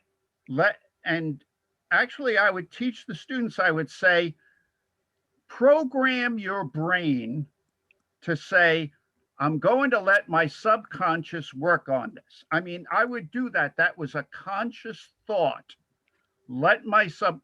And so I got up, put my pencils down, and it was in the evening. So I went to the bathroom, got my pajamas on and brushed my teeth and all that stuff. Walking back past the desk, and I said, one more shot. And I grabbed and the solution was I grabbed a blank piece of paper and started the problem over, and the thing solved. And then I went back looking, and it was some stupid thing. I forgot to change a sign. You remember two negatives make a positive and multiplication and all that stuff. And it was one little stinking error there, and I could not get stuff to drop out of the equation to get it. And I program my students to do that. And somewhere in the past I read, and it may have been Freud, who made the comparison between our conscious mind versus our unconscious mind. is like an iceberg. What do you see an iceberg? You see 10% of the mass of the iceberg sitting above the water, and that's your conscious mind, whereas your subconscious is tremendously more powerful. And so I just throw that out to you. You know, if you're working on a problem, you know, don't beat your head against the wall of psychologists had a term for that, where you bang your head against the wall. Is to step away from it, go do something else. What was it, Rich? Self-immolation. Yeah. You know, and let your subconscious mind work on it. Well, one other smart guy who was resonating through my mind with this was Einstein. You know, doing the same thing over and expecting a different result. Yeah. Yeah. And Einstein flunked mathematics. Well, yeah. The guy who Walter Isaacson, who wrote the biography of him, I heard him give a talk twice about his book, and one of the lines he always uses was, "In high school, Einstein was no Einstein." That's true. Yeah, it's and in fact, I was thinking, I wrote to Rich about this whole nonsense that's been going on and politically in the nation and things, and some tremendous frustrations on my own part and so forth. And I haven't worked on the trolleys in probably 2 months. Now I've done reading and I've been online and stuff like that, but I haven't touched the trolleys in 2 months. I just was, you know, my mood was just blah, you know, I'm not going to go do something to myself. I don't mean that kind of it, you know, I just was down on it. And, but my self-conscious mind must have been working on something, because all of a sudden I had a thought about my layout, and I said, my gosh, that's a solution to something that was bothering me with something with track layout. And so, you know, the mind is constantly working for you. And so I suggest that you go Next February at your place again, hopefully. Yeah. Can I mention one other thing about tonight that I thought was great? I think this was our biggest attendance that we've had since we've been doing the Zoom meetings. I think it was 30. Really? Wow. That would have been a lot of donuts. 32. 32? Okay, yeah. Now or max? Well, not now. Some people have dropped out. Yeah. No, it maxed out in the low 30s, which is a nice turnout for us. Yeah. Yeah, Yeah, there's my wife 16 made on the now. comment. She said that we have Zoom meetings, but that eliminates all the donuts. Yeah. Yeah. I'm not supposed to have them anyway. You know, I don't know if you guys have what we have here in Pittsburgh. During the Lent season, it's very popular for a lot of churches to do fish fries. And there was just a thing about yeah, it. there's a lot that are doing them despite COVID. And so it's nothing, you know, you're diabetic and I shouldn't have donuts, but I go out and get a big giant fried fish sandwich with, you know, a huge Philadelphia style bun and a ton of fries on it. All right, guys, I'm going to sign off. Yep. Yeah, I'm going to sign off too. I'm going to use power soon. Thanks, Steve. Thank you very All much. Thanks, guys. Thanks, everyone. Thanks, right, everyone. everybody. Hey, everybody. Yeah, Have a great good night. evening. Next Good night, month. all. Good to Take see you. care. Stay well.